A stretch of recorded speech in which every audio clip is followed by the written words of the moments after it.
Ladies and gentlemen, welcome to the show. I am your host, Chris George Zuger, and you have entered the Den of Lore. I apparently am clipping something fierce today. The levels are up because the temperature is up. We are in the middle of the summer, and do I have a show for you? We're going to be learning some cool shit courtesy of one of the original researchers behind the Younger Dryas Impact Hypothesis paper way back in 2006. Mr. George Howard from Cosmic Tusk is on the program tonight. And oh my dear God in heaven, do we have a show for you. And so please do grab your glasses of scotch, pull your chair up to the fire, and let's kick some Younger Dryas ass tonight. Yeah, I've got my bottle of 18-year Glen Brothers sitting beside me. And I know that George apparently sent me a bottle of scotch. Unfortunately, I was out of the house all day. I could not get it, so I have to apologize to him. It'll wait another day. Oh, there we go. So again, I want to be able to thank our patrons first and foremost for keeping us on the air. Again, if you want to be able to support the program, make sure that we can continue giving you this content. Go to patreon.com/Den of Lore and become a patron. You can support the show for as little as $1 a month and ensure that my wife does not ask me to shut this down because it is costing a lot to, well, costs about as much as our car payment some months. But we love doing this, and we believe that we're giving a valuable show to people out there. And if I did not have so many people listening to it, I wouldn't do it. And I get letters all the time. So first of all, I want to thank all of the people out there who are tuning in, but especially Mark Catalano, Ellen McCurdy, Joshua Maddock, Wayne, Roses, Mrs. Fox, Jared Thompson, who are part of our Masters program, in addition to Kevin Fothy, who is also part of the Masters program. They get a masterclass once a month, so that's essentially we bring a guest in, and we have a private, patron-only, presentation for you all. In addition to our other patrons, Venice from Magical Egypt, Hobby, who is actually sending in through the support page on denoflore.com, Sentient, Michael Eckhoff, Atlantic Koosh, who said, I don't need to give him a shout out, but I just love saying that name, Atlantic Koosh, Dean Kenward,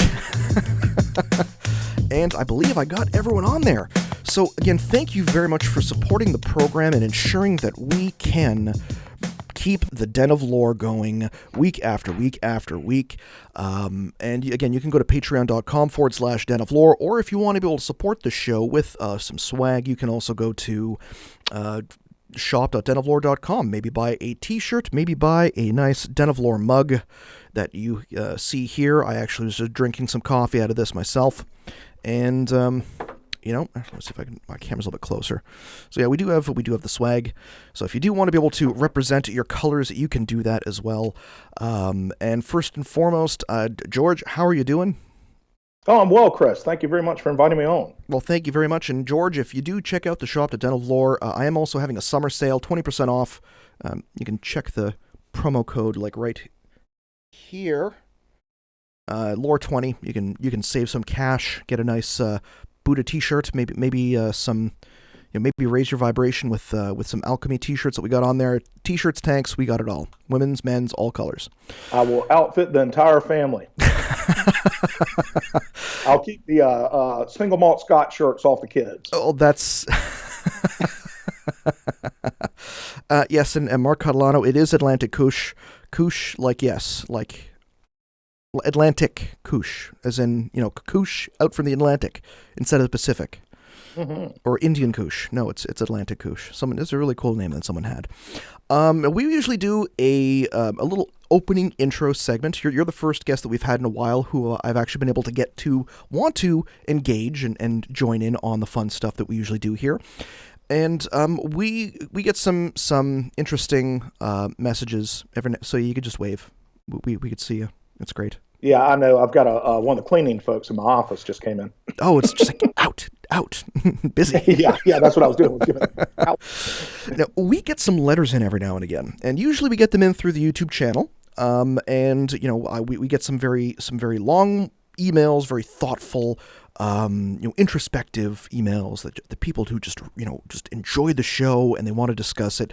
And then every now and again, I get emails such as, or just comments such as this. And this one comes from Allison Jane, and she spells Allison with a Y, so Alllyson, like you couldn't get any fucking more pretentious than that.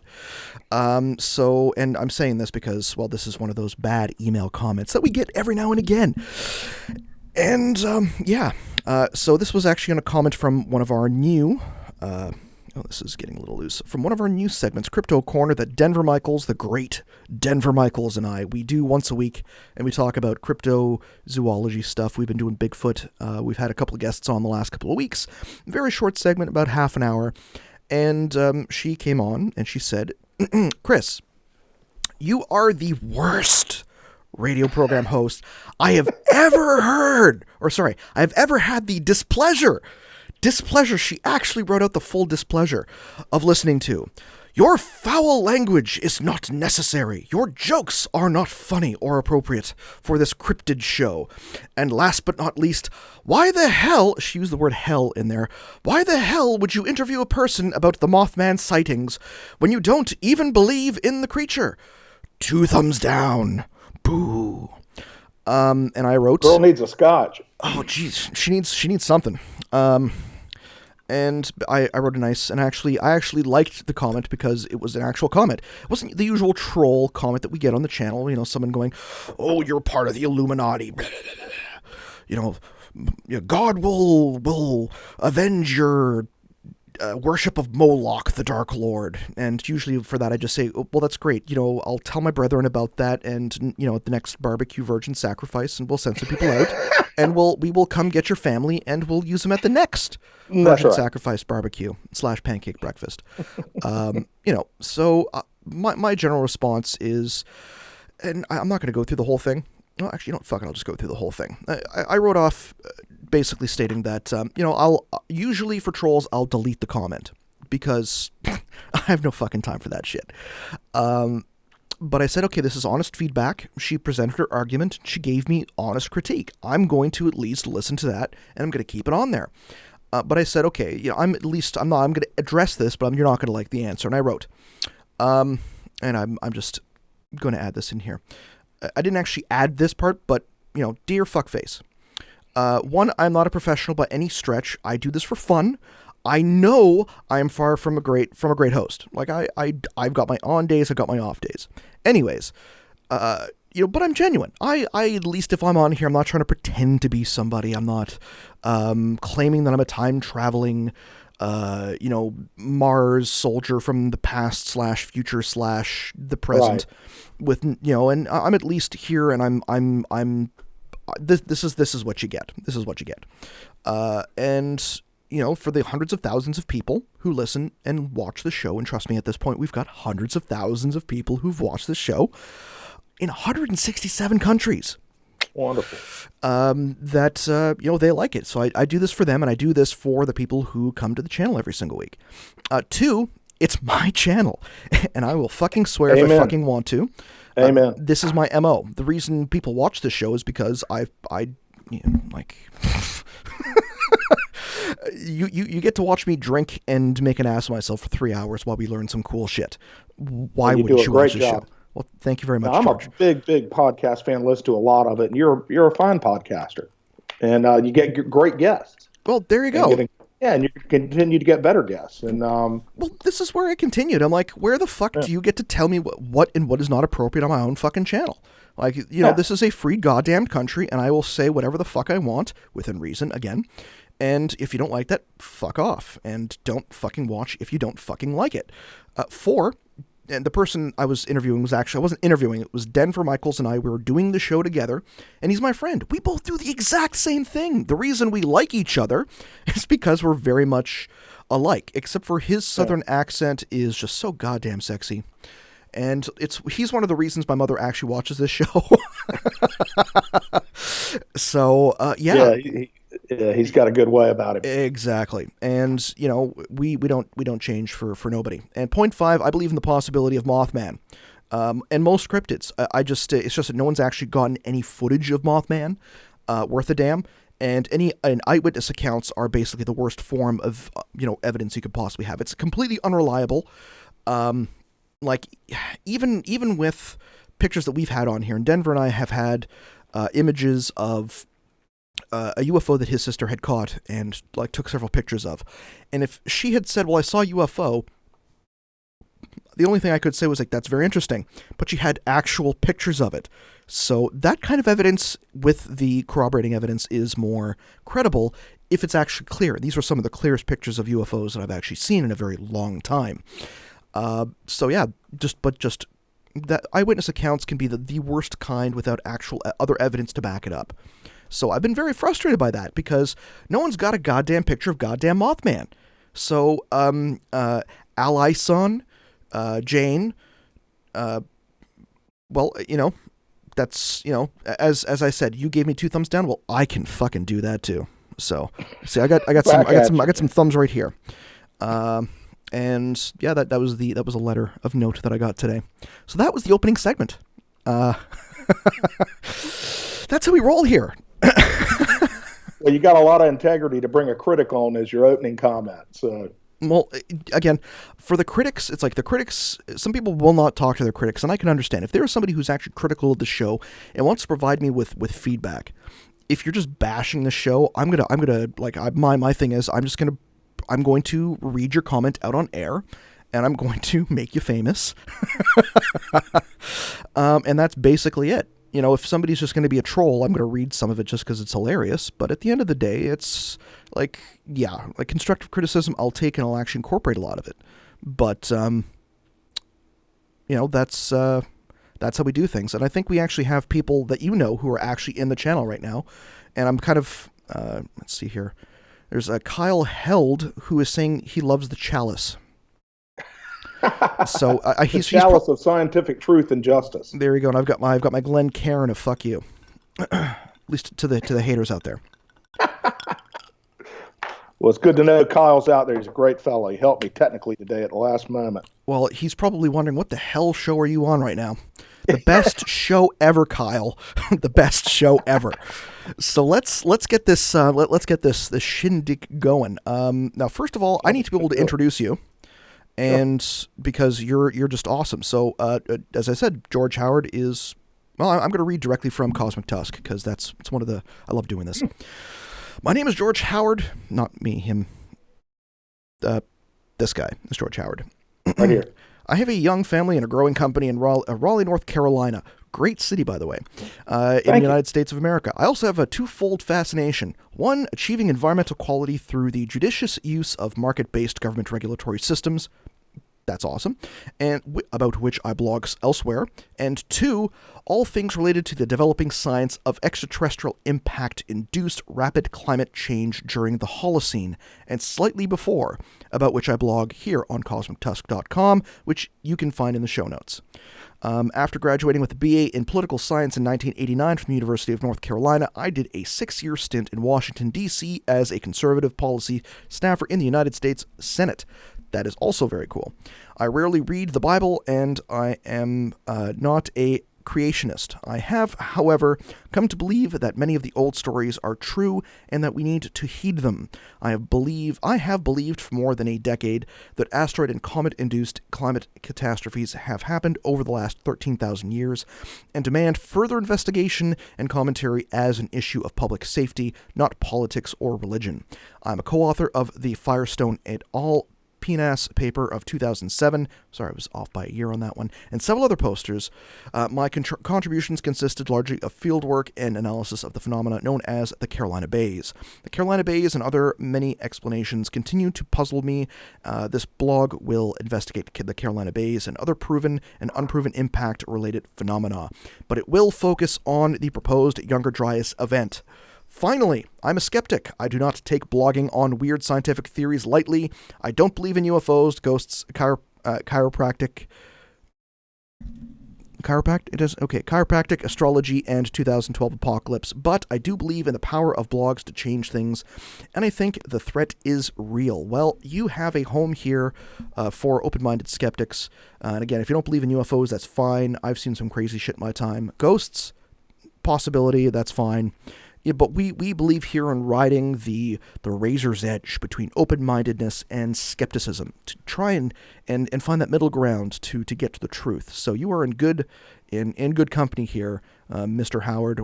George, welcome. Well, I appreciate it. I didn't mean to come den. off as too much of a skeptic about anything but my own subject, but I'm open-minded about it all, and I look it all over and find it all intriguing and respect those people who are willing to put out the theories that aren't mainstream accepted yet. Well, it's one of those things. It's like you don't, if you're never going to agree 100% on something with anybody.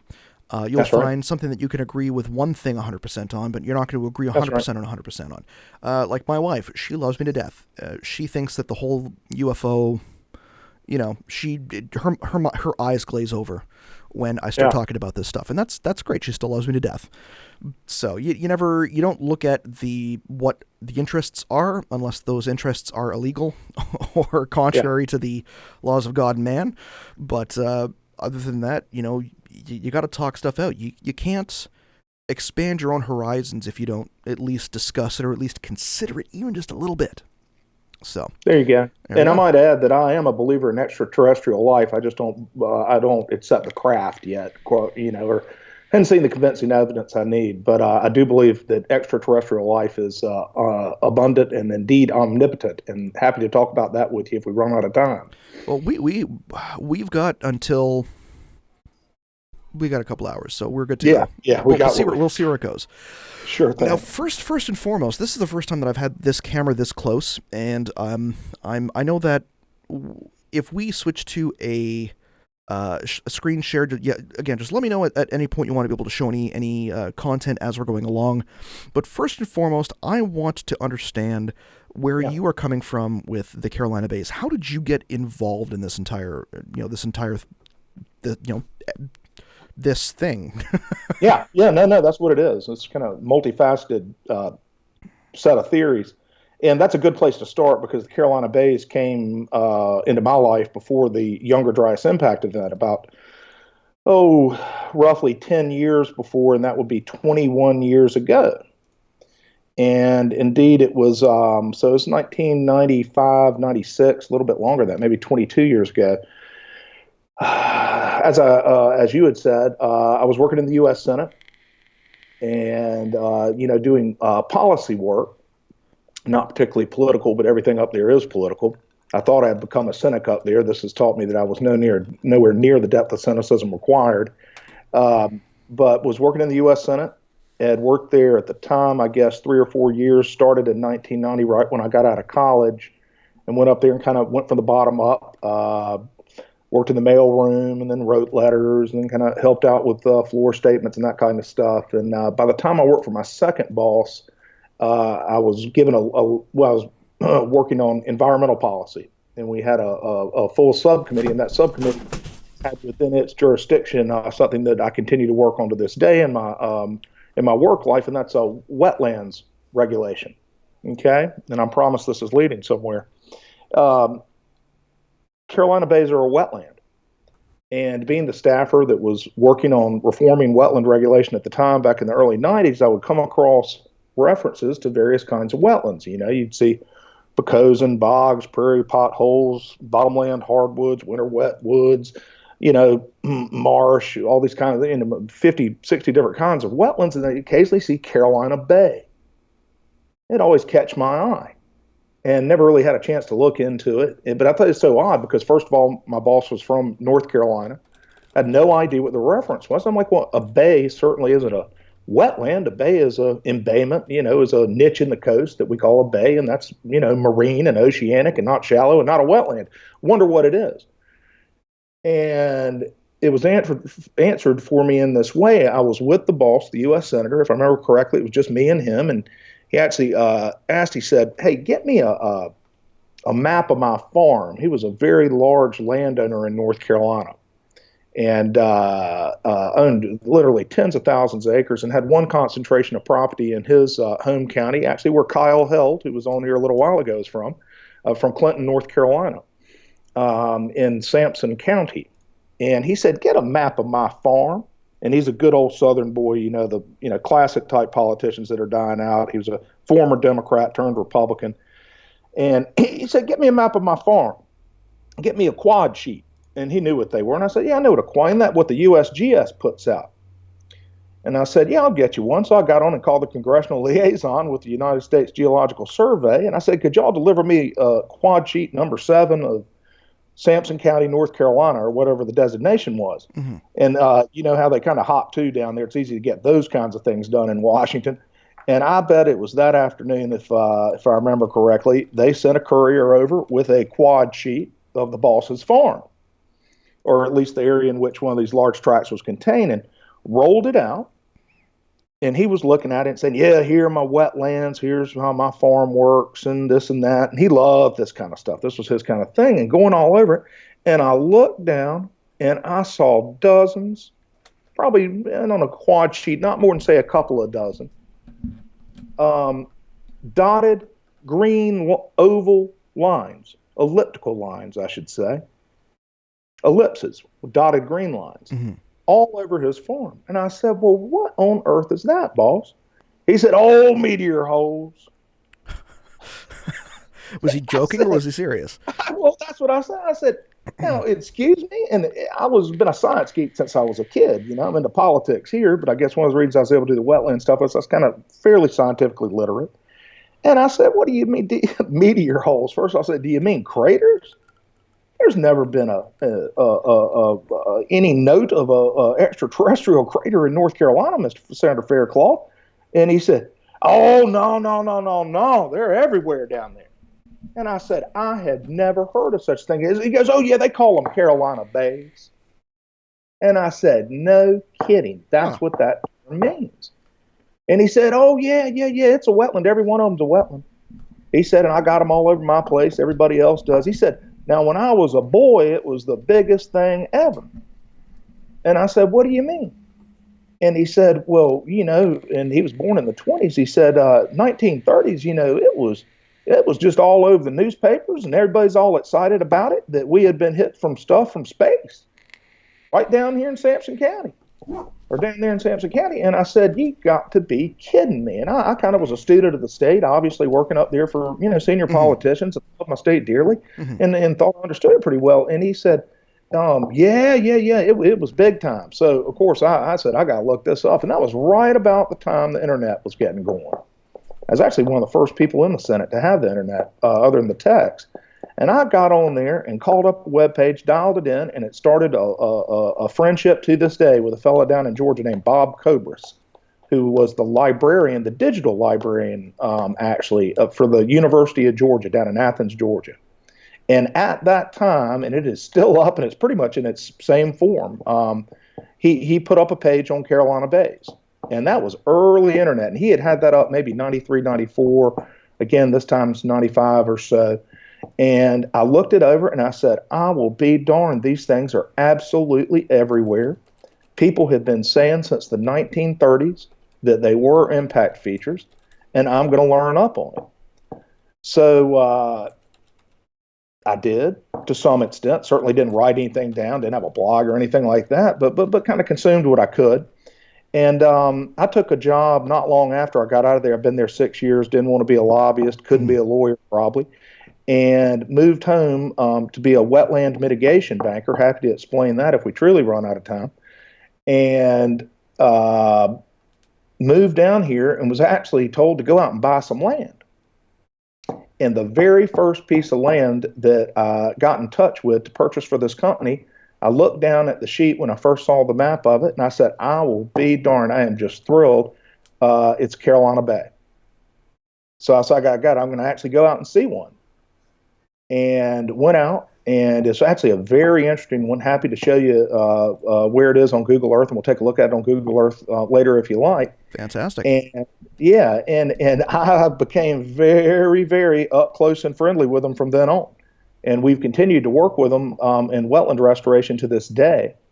And then as I accumulated more knowledge and probably could shut up about it with friends, I said, you know, just telling people, most of them who didn't care, that there was this strange phenomenon in North Carolina's geology that I didn't know anybody that was aware of, and people were, you know, generally interested in it, but they all knew that I was kind of a fanatic about it at the time. And a buddy of mine asked me he had come back to college. This was some years after we had already graduated, and he was going back to finish up his degree, and he just needed a few classes, and one of them he was taking was geology class. And he said, "Hey, buddy George, will you write me some notes, because they've one of the papers we can have in this class concerns Carolina bays, and you can't shut up about them. And will you dash me out some notes? Asking me to write a little something for him, because I got this paper coming up." Well, 27 pages later, I handed him over a little essay I wrote, and I think he got like a B plus or something like that. He's very appreciative. And I certainly hope he didn't turn it in the form that I gave it to him, but that's his responsibility if so. And I took that essay. That was right around when people were starting to put up their own web pages. And I had bought georgehoward.net, which is just a hurting website out there now, continuing to disintegrate and fall apart. And I got to stick a knife in it at some point. And the very first thing I said, well, what am I going to put on this thing? I said, well, shoot, I got that Carolina Bay paper. So I hoisted it up there. And it got a privileged position in rankings ever since. That it was one of the first mentions, other than Bob's pages, of the phenomenon. It was a fairly detailed discussion of it. And it got a fair amount of hits, and I started getting emails from people from time to time. And this is when it starts switching over into the Younger Dryas part, if you want me to go ahead and transition into there. That was about 98, 99 when I put that paper up. Maybe actually wrote it in 97, so it could be that early. Honestly, keep going, because I don't think a lot of people have actually heard this side of the discovery phase. Yeah. This is the earliest part of the YD science here, or at least my involvement with it. And frankly, it goes back to Plato or before, but at least the modern iteration. So the paper was up there, and one day I get an email. I had gotten a couple of emails from his compatriot, but he had not. I didn't really pay a lot of attention to him. He's a fairly, I don't know, it's just one spam, but it was out there, and I wasn't paying a lot of attention to it. Probably should have paid more, from a fellow named William Topping. And Topping continues to be, if you look back at the modern DNA of this, the first person to bring this stuff up and try to get it published. But then one day, not long after I started to hear from Topping, had a little bit of discussion with him, I get an email from Dr. Richard Firestone.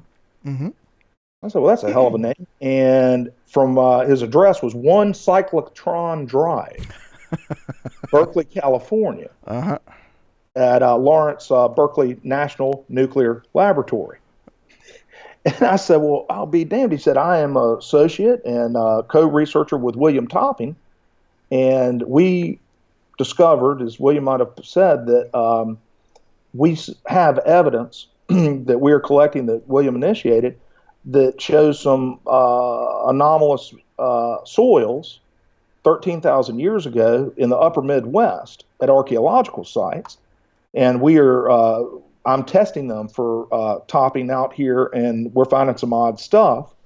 And we were Googling around, or whatever we were doing back then, Alta Vista or whatever it was, and for the terms related to explosion, catastrophe, Big Bang over the Midwest, and they had stumbled upon the paper. Now, I probably should have said before, well, I guess I did, that Senator Faircloth had told me, and this was part of the record, that since the 1930s, people had been claiming that something had exploded or impacted, and it had become known that it pointed to the Midwest, and they were searching for explosion over the Midwest. So it's kind of one of those interesting serendipitous, and also, kind of indicative that there might be something to it, where they were onto a completely different line of evidence, just searching terms related to the catastrophe that they were describing with the Carolina Bays, happened upon the Carolina Bays. And not only did they seem to be related to it, but they point to the area with which they were concerned. Well, to be honest, the first time I'd heard about the Carolina Bays, and I'd looked into the phenomena myself, and this was, I think, around the time that I'd first started looking into the Younger Dryas Impact hypothesis, and this might have been around 2014, 2015, and I saw the topography on Google Earth. And the way that they were all shaped, I'm like, that looks like like, to me it looks like shrapnel. Like it looks like somebody took buckshot, basically pointed something at the ground and just unloaded. And that is the type of impact that you get from that. Yeah. Shrapnel, blood spatter patterns, the explosion of raindrops on your windshield when you're going really fast and what they look like, that it suggests that there was one large simultaneous action that produced them. And that continues to be debated to this day. So I got in touch with Firestone. He said, we'd like to stay in touch with you, anything you hear down there, et cetera, and so forth. And they published a paper in 2001 or 2002 in the small journal, but respected journal called the Mammoth Trumpet. And they made the absolutely astonishing claim that there was a tremendous catastrophe somewhere centered around the Great Lakes 12,900 years ago, and that there was evidence of it in at that time, a fairly small number of proxies. And actually some proxies that were probably false. They might have been seeing some things, not Firestone, but Topping. He was finding tracks in chert, and I don't think we didn't continue that evidence. There's other lines of evidence that we were confident in early on. Some of those have gone into the background, because you got to sort through this stuff. But they published a paper in 2001 in the Mammoth Trumpet saying that there was a tremendous catastrophe above the Great Lakes, and it had some flaws in it from our perspective, and it received some criticism. And he was focused at that time as a radionucleotide scientist. He's actually authored the Encyclopedia of Isotopes. Dr. Firestone did, which is one of those $1,000, 8-volume, foot-long indexes of scientific information. And he's obviously was concentrated on cosmic particles and radiation and that kind of stuff. And that's what he thought had happened, that there had been a blast, and Firestone still believes that. And his personal, he leans more to something like supernova, and we continue to be painted with that, which is just fine, because Richard may well be right, but we have long reoriented the theory to something a little more tangible, and that being a comet or asteroid impact, particularly comet. And yeah. Well, for the I've heard several theories myself. I've heard of the supernova star remnant, which is one that is I believe one researcher, Gary A. David, whom we've got coming up in September, is a proponent of that theory. There's also the coronal mass ejection theory, which is supported by researchers such as Dr. Robert Schock from Boston University, Geological Department. Lavalette, isn't that the way? Paul Lavalette? And then you've got, again, individuals such as yourself and researchers such as Firestone and Jim Kennett, who, are more towards the extraterrestrial impact from either like some type of bolide. That's right. And well put. So, there are prevalent theories. The main aspect is what's actually found within these areas. At least as far as within North America, like the debris field. And from what I've been able to at least discern from papers from yourself and from others, is that the presence of microspherules, which is always a word that I have a hard time pronouncing, and platinum-based metals, leads more towards the idea that it is an extraterrestrial impact and not necessarily coronal mass ejection. So, but the fact that these these characteristics, which are found in varying levels in different areas, again, they do vary, and that's one of the reasons why there is this contention between one event happening over another. That's right, and I wouldn't even put it contention, at least not too strongly. I know that Schock's not a big fan of ours, but I know Firestone obviously doesn't, hold any grudge that the current publications veer away from his favorite hypothesis. We're this is all out of the mainstream, and I certainly keep an open mind towards all of it. And frankly, it could have been a combination of them. What we're talking about, at least on our side, is the progressive disintegration of a rather large comet that entered the solar system some 30,000 years ago. And there could have been a number of events, and in fact, there could have been events that involved the sun as well.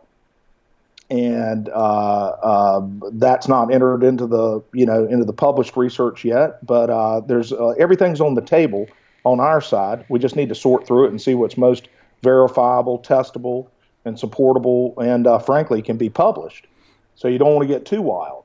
And like I say, they published in 2001. That paper received some criticism. And in 2005, a little bit before that, Dr. Alan West, a geophysicist out in Arizona, and Jim Kennett took an interest in looking back into this, particularly Dr. West. He had a certain approach that was a stroke of genius, frankly. From a limited budget standpoint, how do you go and best approach the study of this event? And that was to go to well-dated, well-accepted, beyond contention, dated archaeological sites from the Paleo period and the Clovis times, roughly, 13,000 to 12,800, 12,700 years ago, and test the soil there and see what we see. And what you do by doing that is hopefully eliminate, and of course it certainly didn't, but it was a good basis to get the publication started, the controversies over how old your soil is. If you went out and dug a hole in your backyard and said, I found the black mat, and got some carbon testing on it and date testing and said, okay, this dates to that, you're just going to have a tougher road than if you go to a place that's been, studied for the last 40 years since radiocarbon dating's been around, and has had hundreds and hundreds and hundreds of samples taken and confirmation that they know exactly how old it is. So it was as simple as, or perhaps as complicated as contacting archaeologists, telling them that you wanted to come out and take a sample of their site.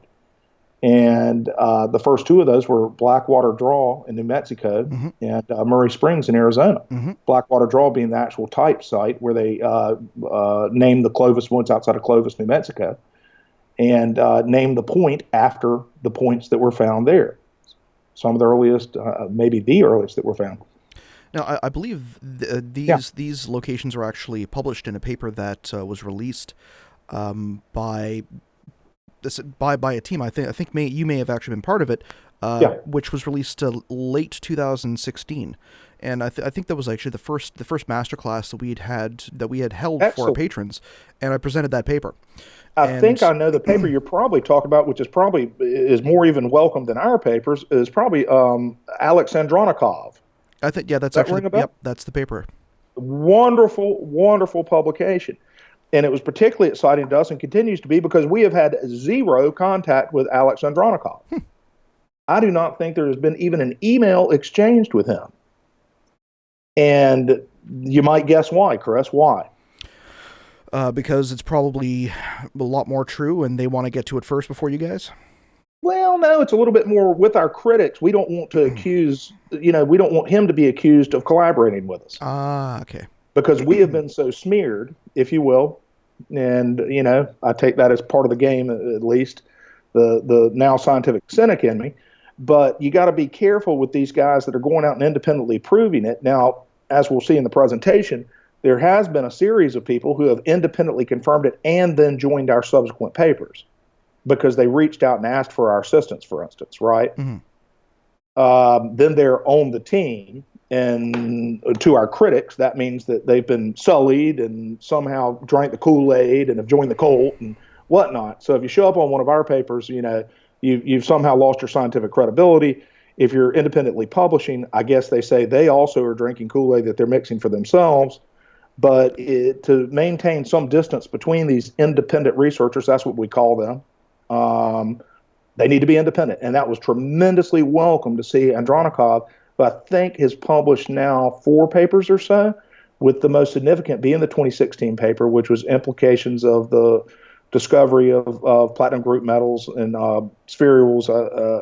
I've got it here, and we can look at it later, at Blackwater Draw. So he confirmed what we had said in 2007 and subsequent papers, and Blackwater Draw continues to be one of the sites that we use to demonstrate that something anomalous, tremendously anomalous, happened at that time. Have you considered just like driving a party bus up to wherever these guys are who are holding back and smearing you, and just say, bitches, come on, let's get in, we're gonna fix science, and just that's exactly the way I think, man. That's my kind of fantasy. It's just going, come on, brother, and we've had a little. We've got scotch. Come on.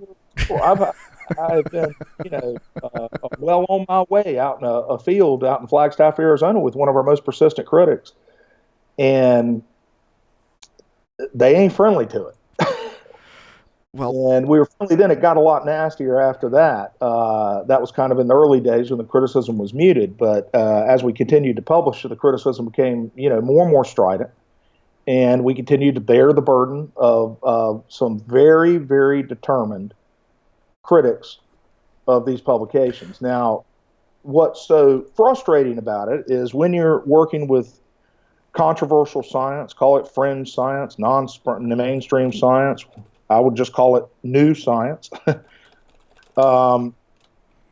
that people do not, I lost my train of mind there, that when you're working with that kind of stuff, they do not want to give you the fair shake that you deserve. Okay. And what they tell you, you hear time and time again, and I know you guys that work with a lot of different subjects see this, that you hear from the critics. They'll say, well, just get me some peer-reviewed papers. Y'all get it into the journals. The scientific method works. It's worked for 400 years. If there is a Bigfoot, then get me a paper in Nature about it, right? Well, and then we'll have an honest discussion. And what is so damned frustrating about this subject is we play by the rules. We got it in the peer-reviewed published. That's actually, you shouldn't put it that way. We were welcome to be published in peer-reviewed papers. And then they move the goalpost, if you will. Yeah, of course they do. Yeah.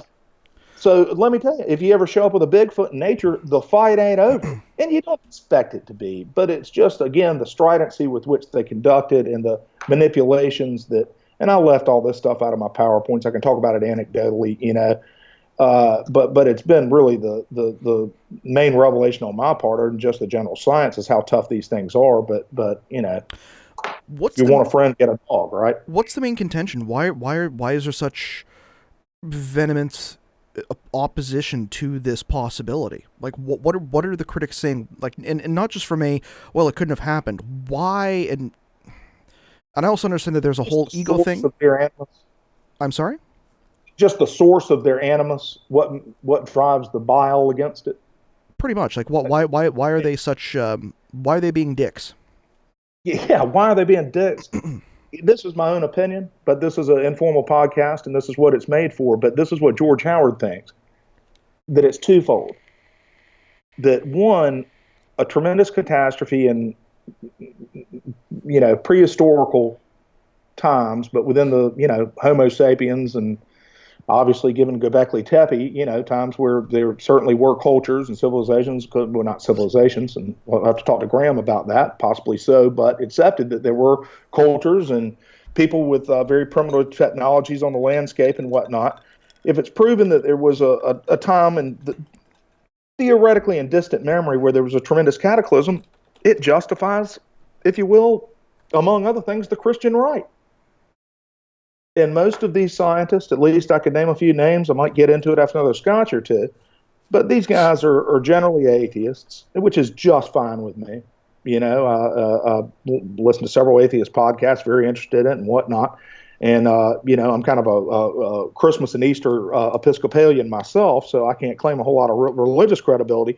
But most of these guys do not want to see anything that smacks of support for the ancient traditions, particularly those of Christians. That's one level of it. Now, I'll finish with this part in a second. But yeah, let's just go ahead and say it, the flood. Okay?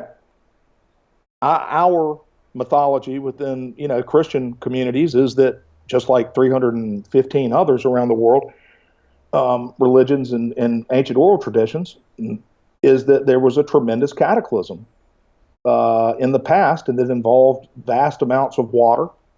And I was just talking with other researchers about it last night. And, 40 days and 40 nights might be a pretty good estimate of what happened. And I don't think that they want to lend any legitimacy of that, because with some justification, that stuff was beat back 150 years ago. Well, the original the original geologists were catastrophists. There you go. Absolutely, they were. So they're taking the entire thing and saying, yeah. So I don't understand where that could come from, because even if you look at the story of Noah, That's coming from, like, that source was from the story of Gilgamesh, which is ancient Yes, sir. Sumeria, which is 6,000 years ago plus. So Precisely. if they're saying, well, it validates the Bible, no, it validates stories that are much older than that. Possible, and stories that are much older than that are worldwide. Yeah, that's why I think that they're kind of off. And again, it's just a feel. I think it comes too close to even get near that. When, if you ask me, I do personally, given my research and just, general knowledge on the subject, that I think it was the 8,500 year event that also caused a major climate perturbation that's relatively unexplained. But that was 8,500 years ago, 5,000 BC, 6, 7, yeah. And there was a big downturn then too, and I think that was more likely what was being described in the big flood myths. Well, what was that? It's just another. If you go and look at the climate record, that was a big downturn. That there've been a number of events since 13,000 years ago. Happy to discuss that best I can, but that's why yeah. What I look at it, and I don't mean to get ahead of myself, and shoot all my wad right away, but. This is not just a single event any more than the dinosaur killer was a single event. What it is, it's almost like we're looking at a telescope into the past. And we're bringing into focus and trying to resolve catastrophes in the past. And we're using our analytical tools, which have never, ever been better. There would be no way to prove any of this any earlier than 10 or 15 years ago. They just didn't have the analytical tools. There wasn't a transmission electron microscope and at every university, et cetera. And the geochemical probes and all of that. So now that we've got the tools, what's going to happen? And it happened first. What do you see when you're focusing in on things that are distant?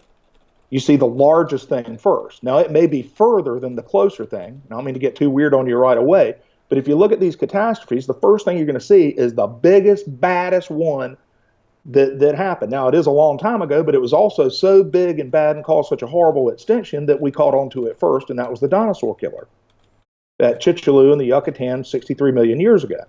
That's the first thing we were able to identify. And that was a hell of a fight. I mean, it took Alvarez, and hell, he had a Nobel Prize in other fields going into it.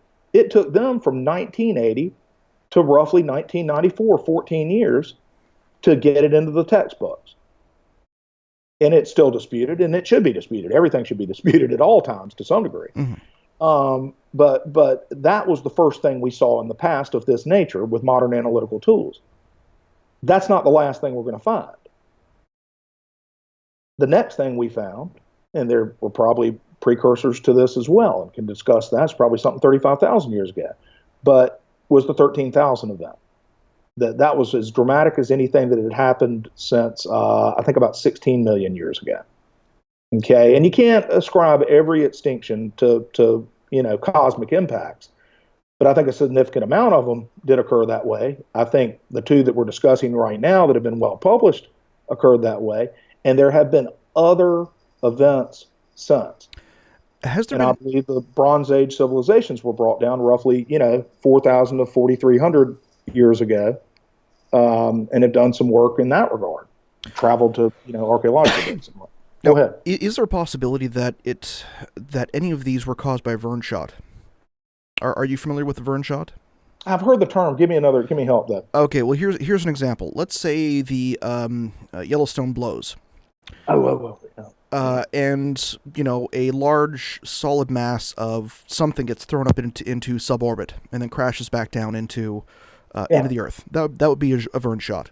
It's essentially it's like a self-created mass driver. It's like if you throw something, or just think about it this way: you throw a football straight up, and then it comes back and just smacks you flat in the face, and your friends laugh at you. That's kind of the same thing, except for instead of your friends laughing at you, you've got worldwide devastation. Well, I hate to be caught flat-footed on any oddball geological theories. I've heard of it, but I'm not familiar. But it sounds, are you talking about a subsurface, a volcanic type explosion? Yeah, basically, yes. Like, the Earth just all of a sudden... kimberlites. Yeah, like it just, the Earth will just belch out this mass of rock or, molten something, and it just comes crashing back down to Earth. Well, those are the pipes that produce diamonds. Kimberlite pipes, which have never been adequately explained in my, non-professional opinion and reading through it over the years. the process by which diamonds occur, they're rocketing up through the Earth at supersonic speeds from very, very deep, very, very quickly, and there's not a acceptable explanation for that, in my opinion. And I'm not sure if a Vern shot might be just an extreme kimberlite, but along those same lines, and I'll show you some folks that are doing some great work along the idea of that some of the material that was ejected in our event actually did go into orbit and landed quite a far piece away, okay, in the southern hemisphere, and I'll show you some of that as we get to it. Oh man, oh this is awesome. Everyone's just like, this is the greatest show ever in chat right now. So we're having some good fun here, and I don't do any. Having a great time. Oh yeah, no, I've got like this new vape, which like I've been dealing with this one vape that's like made locally, and I'm getting this new stuff. I'm not because ex-smokers, and it's really smooth, and I don't have to have a lot of it, but it just tastes really good. I've been looking for like good vape for a long time. Well, as my friends, family, and coworkers will confirm, I use every form of nicotine but the smoking cigarette. I have here my snus, my Copenhagen tobacco, and my vape, but I hadn't had a cigarette in 14 years, and I lived to be 110 because of it. Nope, yeah, I'm just quitting smoking myself. And for all those out there that are still smoking, stop. Yeah, there's just better ways to do it. Oh yeah, totally. There are better ways to do it. Do your lungs feel better, Chris? Oh, my lungs feel like oh yeah, totally. No night wheezing. It's a great thing when you get off of them. Yeah. No night wheezing. My snoring's gone down to nothing. It's fantastic. That's terrific. Oh, and nicotine does not cause cancer. No, it's the fertilizer. Yeah. It's the radioactive fertilizer that they use to actually grow the nicotine or the tobacco, which is then absorbed by the nicotine that tends to cause a lot of the free radicals that go through the cigarettes. And a unique psychoactive substance in that it wakes you up when you are tired and puts you to bed when you are active. It goes both ways. You want one as you go to bed, and you want one when you get up. Well, it's also like for any smoker out there, if you puff on a cigarette really fast, you get the active ingredient, so it wakes you up. If you pull on it very, very slowly, it actually becomes a relaxant. Never thought about that, but that stands to reason in my experience. Yeah. So, but I digress, and I think I've actually lost a few people during the live broadcast talking about it. Okay, back to cosmic catastrophe. So, if I can pick up on the timeline. So Alan West started looking into it and said, well, I'm going to go and check these sites. And he probably, he got to Murray Springs, Blackwater Draw, etc., and got in touch with Jim Kennett, who I know that you have wanted on the show, and I hope he can make it on the show. And he's very much retired now and, has other, family stuff going on and whatnot, but maybe he'll make time at some point. He's a wonderful, wonderful man. I've had the great opportunity to travel with him a couple of times. Wished I had done it more, but we stopped doing conferences. They were so critical. But Jim Kennett, Alan is an employed, privately employed scientist. He's a geophysicist for oil companies and does geophysical, analysis and work. He's also retired, but he, doesn't have a 30, 40 years of publication history, whereas Kennett did. And well before he had published but had collected those first samples at Blackwater, Murray Springs, was in touch with Kennett, laid it all out for him, what he was finding, went through the possibilities, and as Kennett says in a great NOVA episode that I've got a link to, we can talk some more about that later, and what happened to that NOVA episode when our book was burned, but still available on YouTube. Kennett talks about his fascination as a child with the loss of the Pleistocene megafauna. And he was from New Zealand and been fascinated that all these great creatures had gone away in North America. And actually does a very touching thing on the program where he shows his diary as a 10-year-old kid, and he's got mammoths drawn in his little diary in the margin. It was just really neat, and had maintained a fascination with it. Now, his specialty was paleoceanography, and not only was it his specialty, but he was the founder, is often referred to as the founder of the discipline worldwide of paleoceanography, the study of, the ancient climate and ancient conditions in marine sciences, from the deep, deep past. Well, then you'd know Jerry Dickens, wouldn't you? Or he'd know Jerry Dickens. Yeah, I don't know him, but yeah. No, we kind of becoming a friend of ours. Loves the He show was just out on the floor with you. Yeah, we just had him last week. Yeah. He, I understand the sciences are fairly close. He was the one that got me in touch with Jim. Okay, I didn't do that. A couple months ago. So Jim was the chief scientist on one of those ships, and it might have been the one that Dickinson's on at one time. Jim was chief scientist on several coring expeditions. Mm-hmm.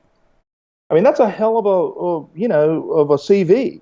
He also was very involved with Wally Broker, who's, well regarded, and I have a great amount of respect for him, even though he's a critic and has kind of, given some support to some of our more virulent critics. But Wally Broker, did a lot of foundational science on the period that we're talking about, and Jim did as well.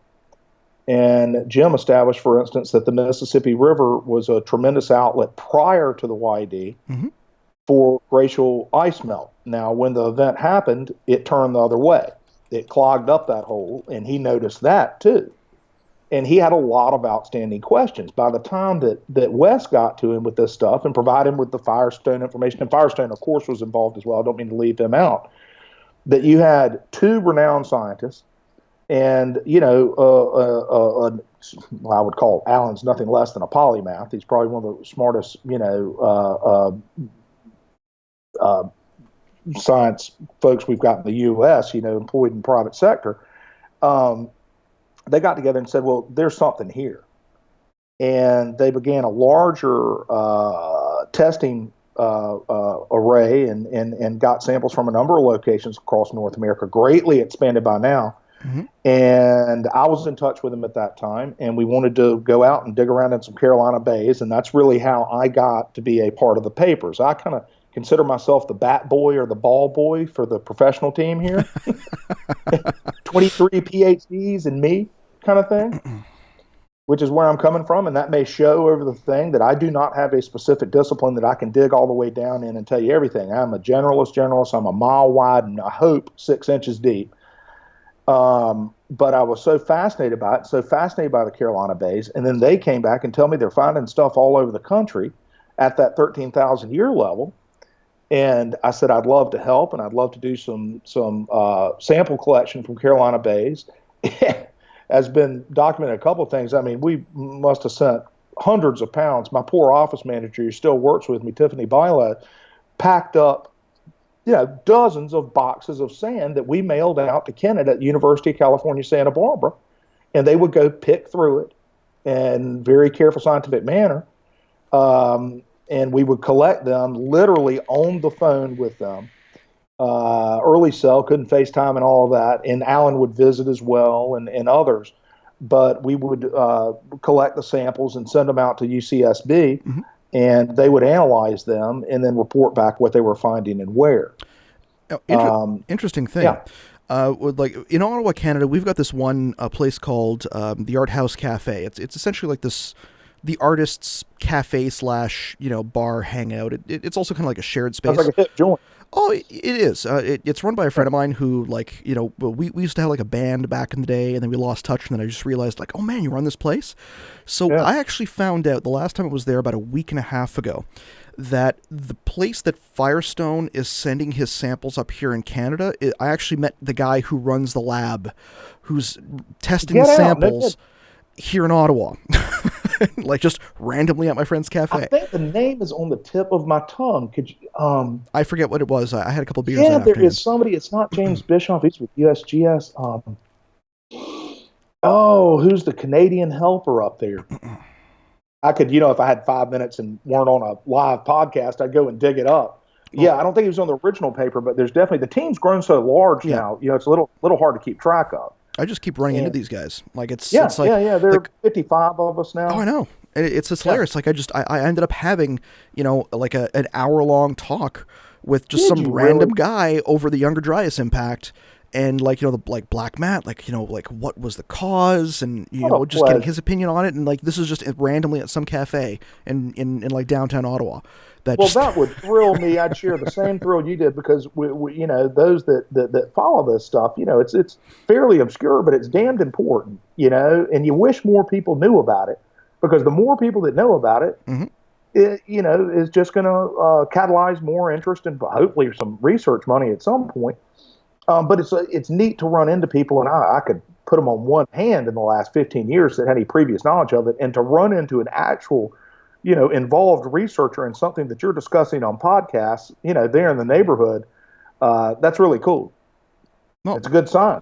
Well, yeah, no, at least it means that it's getting out there. And I know that people like Joe Rogan, when he's done his shows with Randall Carlson and Graham Hancock, like you all of a sudden have 1.5, 2 million, 3 million people who are downloading this, who are disseminating this and then getting their friends to watch it. So, I can understand from the scientific standpoint where they may have some pushback and saying, well, this is our realm. This is our domain. We're supposed to have this. This can't, like, the mainstream knows this. That's right, buddy. Apprehensible behavior. They go nuts over this shit. Exactly. And that's when I went rogue personally, because I have absolutely nothing to lose. Even a lot of our team, they got to keep it in the rails and they got to keep it in the publications, and they can't go blog and say anything they want to. So I got terribly frustrated in 2010. We went out to an American Quaternary Association meeting, gave fantastic presentations, were absolutely laughed at, and got the mean girl treatment in the halls. I mean, literally mean girl stuff, And it just blew me away. And I could discuss it more if you want, but I'd rather not focus on some of the bad stuff. And when I left that meeting, first of all, we decided over beers that night, said we're not going to do any more of these damn conferences. There have been a couple that we've done since selected, but it's just hopeless. We're going to stick to working on the publications, writing the papers, collecting the samples, building the case. We're not going to go make it to the peers because they don't treat you with respect. It's like a bunch of 5-year-olds. It absolutely is. And that's when I said, I got nothing to lose. I'm going to start a blog on this. And started the Cosmic Tusk there in 2010 to try to get, in my own, very occasional manner, some of the information out there in some place where you could, check in every month or two and see whether anything's happened in it. And I'm glad I did. And also, take some shots at our critics, and I certainly do. Mark Boslow, for instance, if you go click on the right, sidebar of the Cosmic Tusk, I got the Bos files, and follow his critiques, which have become quite muted lately, I might add. In fact, have disappeared. I'm sure I'll hear from him tomorrow. But I just wanted to start looking at these guys and saying, who are some of these folks? And what are they saying, and what's driving them, what's motivating them, and where are they wrong in their critique? So that's a significant part of the Tusk, and it was built off the frustration of getting the cold shoulder at these conferences. They should be inviting us to those conferences, and having honest and open debate about the science instead of the dismissive stuff that's gone on. Well, isn't there's this one saying, I'm just trying to bring it up here. First they ignore you, then they laugh at you, then they fight you, then you win. Love it. So I think at this point you're pretty much like almost at the win part. Well, much more encouraging than science advances one funeral at a time.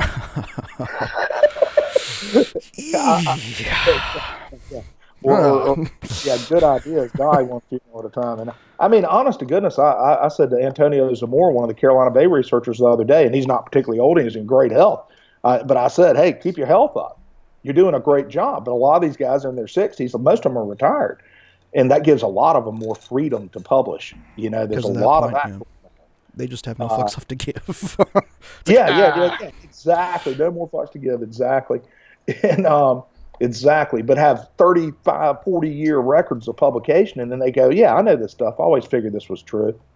I always figured Plato was probably right. Too much happened 9,000 years before his time, as he said.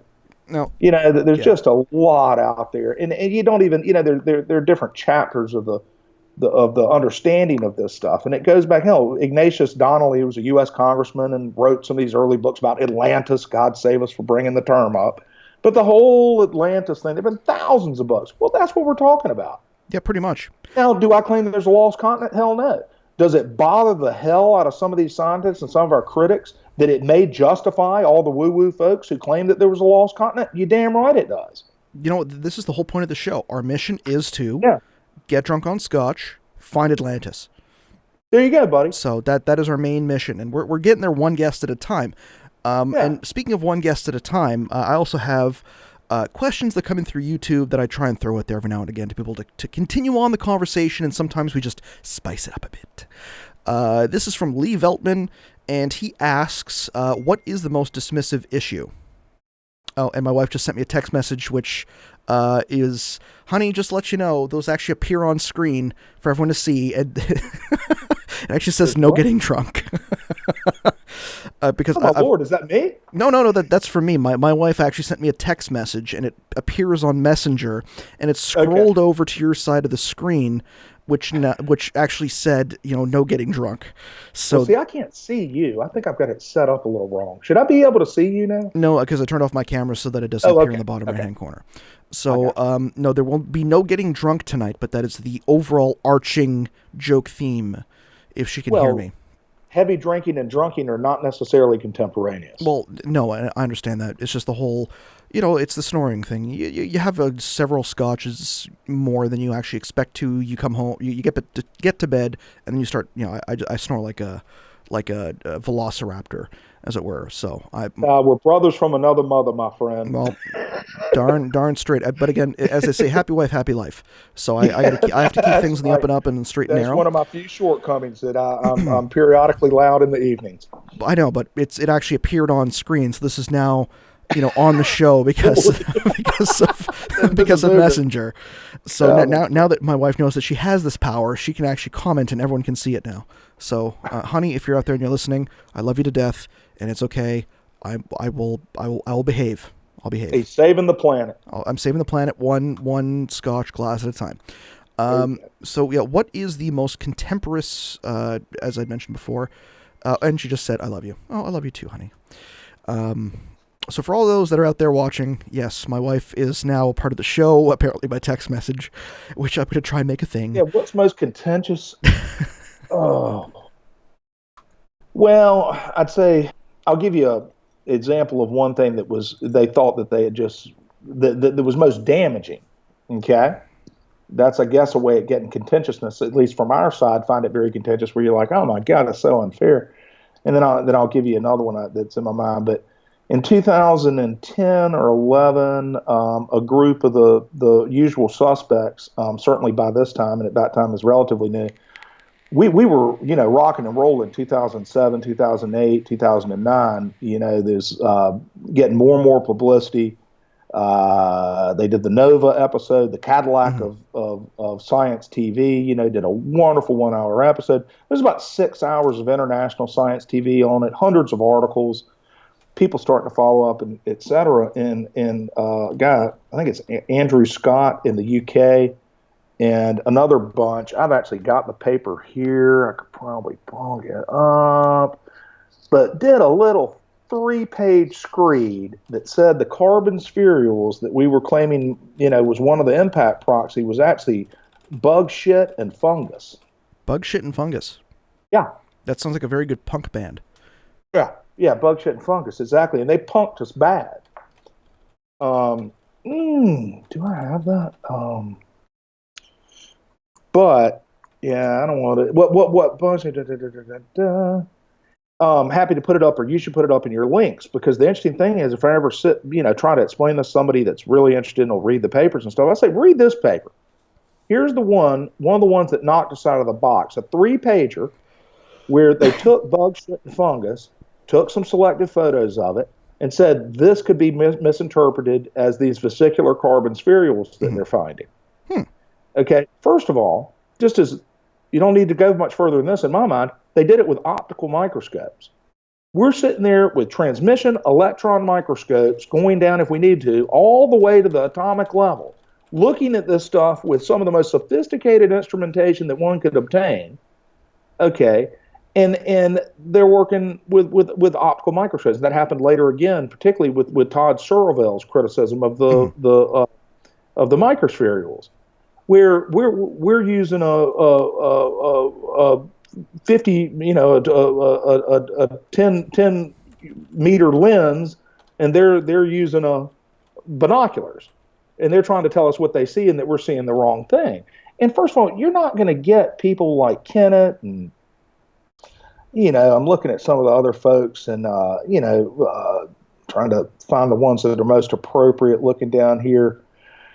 Paul Majewski, Peter Del Pareda, Robert Pareda or whatever up there in New York, Thomas Dara. These are geochemists, that are pretty sophisticated folks.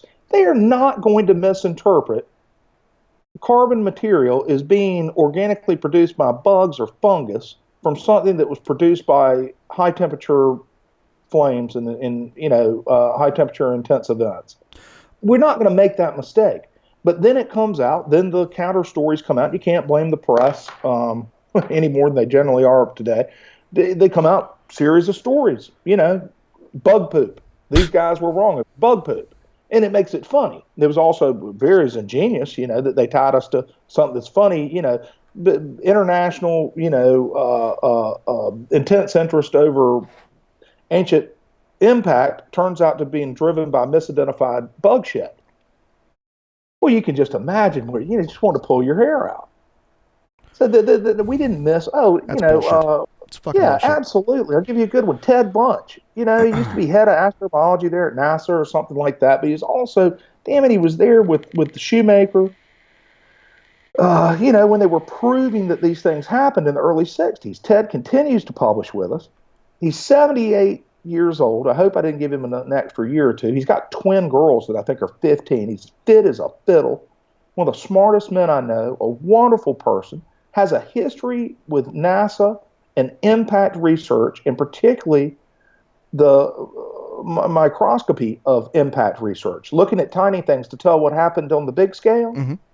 And to say that Ted missed something like this and it was actually bug shit is just an insult. No, and they've got to know that.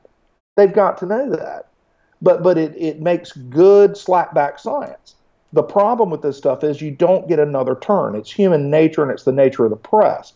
Not that it's all been completely suppressed and is all over or anything, and not that it don't swing back and forth, but it definitely, the 2010, 2011 period, where particularly in 2011, they published the Younger Dryas Impact hypothesis, a requiem.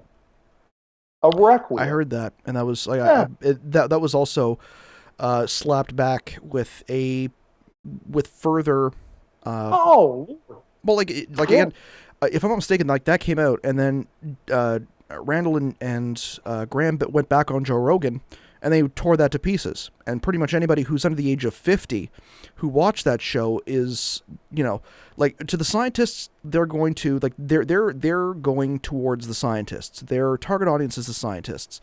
If you're focusing at the mainstream, if you're focusing to your average regular person, you'll piss off the scientists. But at the end of the day, you're going to actually focus on what is most important, which is getting the regular people to basically say, the scientists who are saying, well, no, it's bug shit, that it makes them less credible in everyone else's eyes. If their only desire is to be credible within their own field, and that's their only care, and they need to know, it's well, the rest of the world is laughing at you and thinks you're full of shit. There you go, Chris. So it doesn't matter. You're right. I didn't think that was the path. Again, I was naive, and for somebody who worked for 6 years in hardball politics, and we were in a particularly hardball brand involved in Whitewater and all sorts of other stuff, right? I was a pretty good cynic when I was 30 years old. By the time this stuff had all happened, I was 40, it brought me to a new depth. And I had thought that when we did this stuff in 7, 8, 9, and 10, that you didn't need the public, that the scientific method would work and it would prevail. And I wanted public interest, and everybody likes public interest, but I didn't think that was going to be necessary to turn it, that good science, good analytics, good publications would win the day.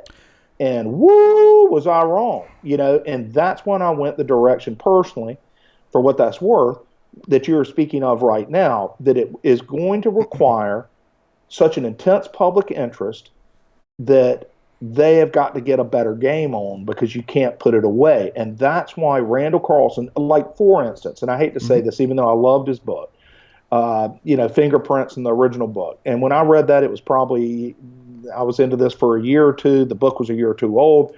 I read Fingerprints, and I just was tearing my hair out going, oh my gosh, he's almost there. This guy is interpolating from oral traditions and other non-standard, non-analytical evidence that something the hell happened 13,000 years ago. Exactly. And there I was, just becoming involved, in a body of analytical science that said, yeah, we're finding evidence. Something happened 13,000 years ago. So I was like, oh my God, Graham Hancock, I wish he would get on this. And he did about 5 years ago, and you could see it coming, and I just cheered it. And what my point is that I wouldn't have thought that a Graham Hancock would have been helpful in 2007 or 2008. Had Graham come out right then and done a book or whatnot, would have said, oh my gosh, it's God bless him, but that's the woo-woo side. We don't need help from the woo-woo side. We're going to win this in the publications. Well, that's all over.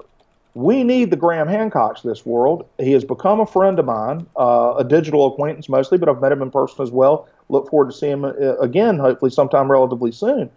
And Graham and Randall's work is absolutely critical to us now, and your work, sir. That putting it out in the public's imagination is where we have to go with it now.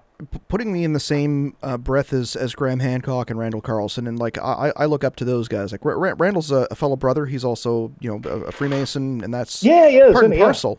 Yeah. To you got the whole fraternity thing, but at the same time, it's like his work has been so influential in terms of me actually starting the show in the first place.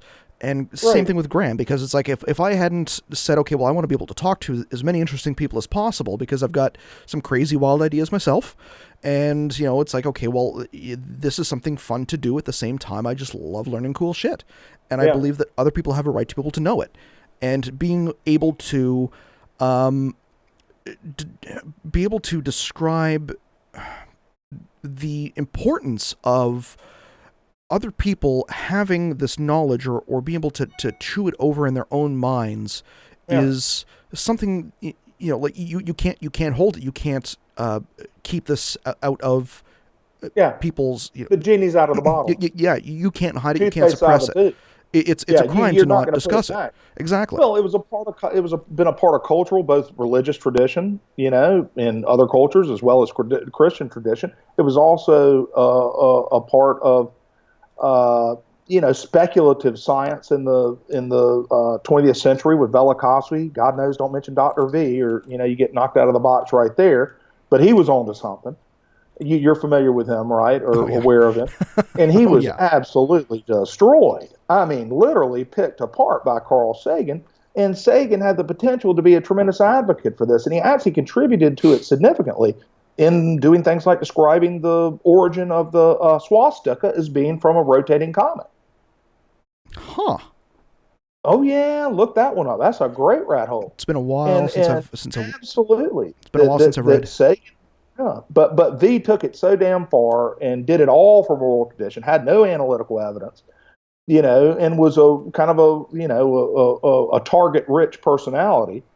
That Sagan went against him, and that also was shut everything down till Alvarez, and that's one of the reasons they had such a tough fight, even though it wasn't within historical times or near historical times, like Velikovsky had claimed.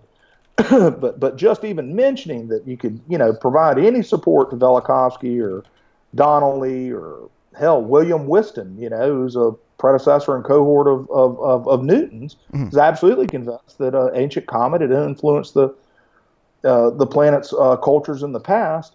Providing any support to that body of thinking over the last 400 or 500 years, not to mention all the way up to Plato, it was just verboten, and we've reaped the sour fruit.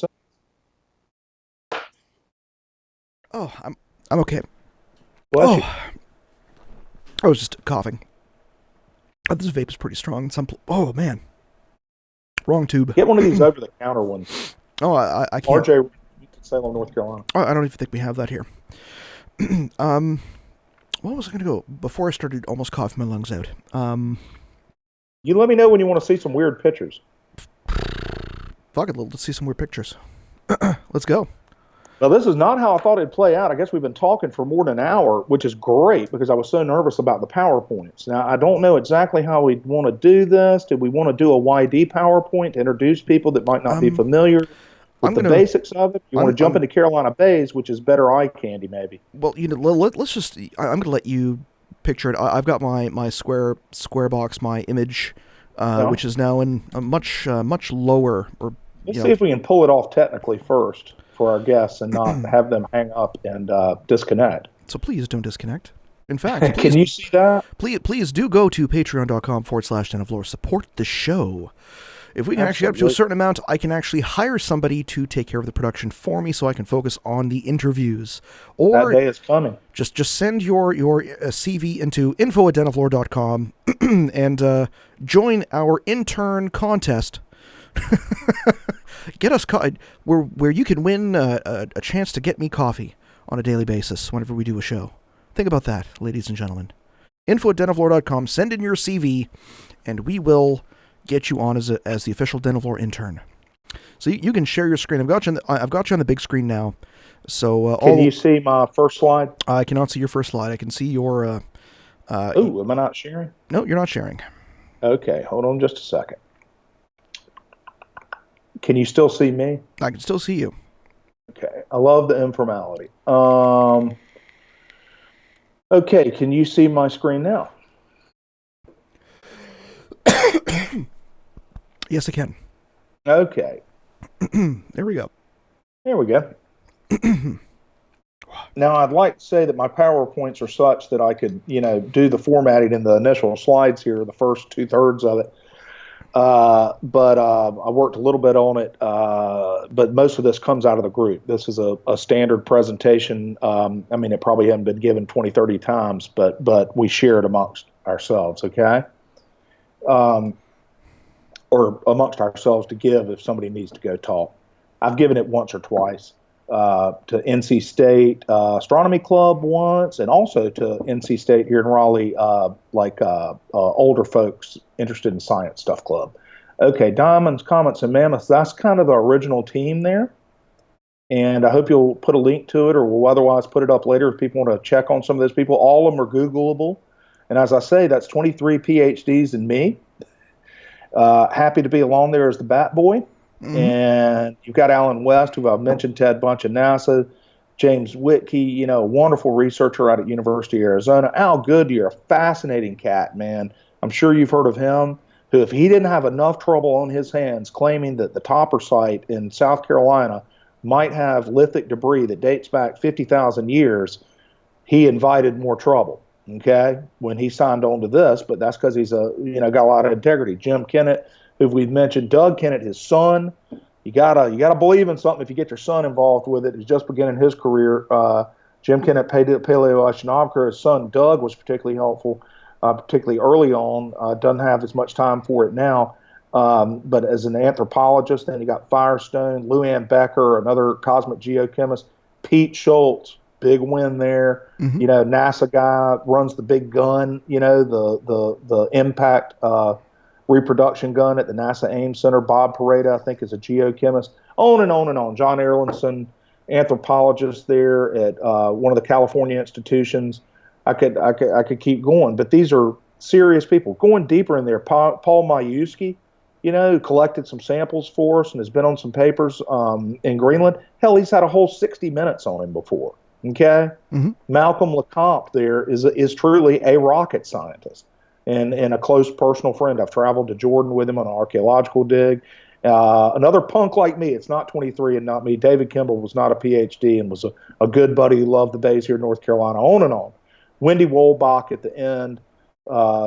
She is the #1 expert in burned stuff. Of soot. Yeah. That's soot. She's a soot chick. That is awesome. And she actually said this event, I just heard this yesterday, secondhand from her. She said on this next paper we have coming out, blockbuster paper coming up on the burning events, she said the obfuscation of light from above was so complete that it would have been near 100%, that it went 100% dark, that so much black carbon and material was launched from the fires. Okay. The 3 Ice Age anomalies. Anomalies are instructive. When you find something that doesn't make sense and you can figure out the answer, you're going to learn something. One is the Megafauna Extinction, fancy word for saying those big beasts that roamed across North America so many years ago, and we'll see more about them soon. The tens of millions of animals suddenly went extinct. Only event in more than 3.5 million years of that kind of magnitude.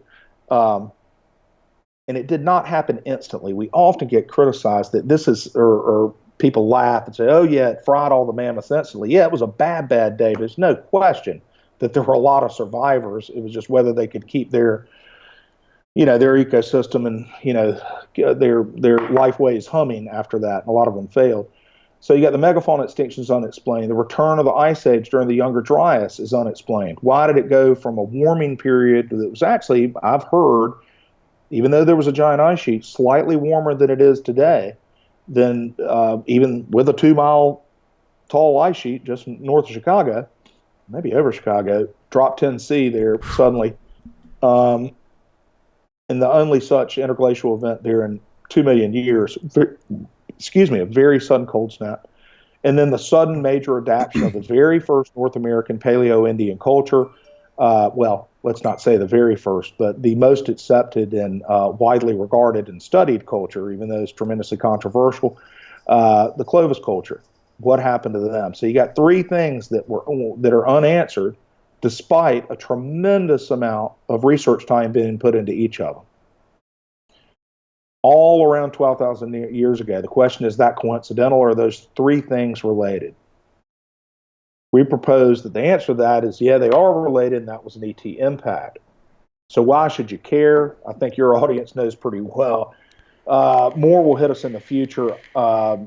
They can change climate rapidly, which is obviously a big subject today for reasons that we're giving different causes for. They can cause mega tsunamis, a particular interest of mine that I find fascinating, and extinctions could happen, including ours. Now, all this said, I focus on the past. I'm not a repent now. I don't study this so that we can save ourselves in the future necessarily, but more out of interest in what happened in the past. And small impacts could obliterate a city, and we saw that at Chelyabinsk just a couple of years ago. The mammoths couldn't do anything, but we can, obviously. So the anomaly of the extinctions, let's take a look at it. It was all in North America 12,900 years ago. All of these beasts were here. None are here today.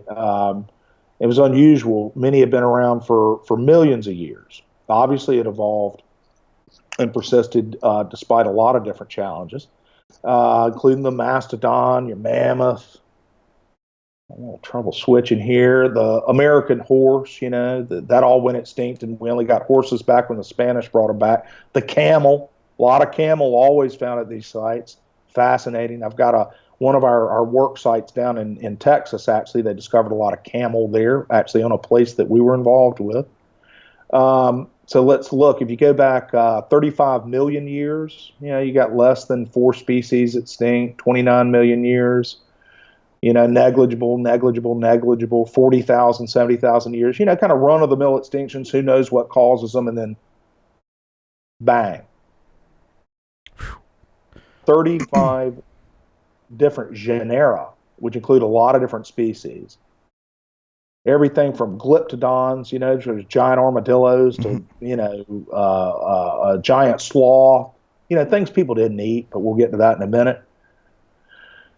Over 2,000 times the previous levels of extinction. So if there's a baseline extinction rate, it blew it out of the water, and a greater extinction than anything since 14 million years ago, which is associated with a German crater called the Rise crater, which a lot of research has been done with, and that was obviously a bad day for Earth, but that was very, very distant.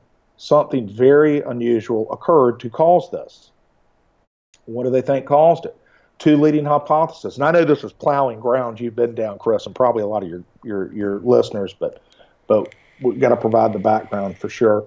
Human overkill, okay, which is that the Clovis people came in and killed them, or climate change. That's the 2 leading hypotheses. The overkill hypothesis, Clovis arrived.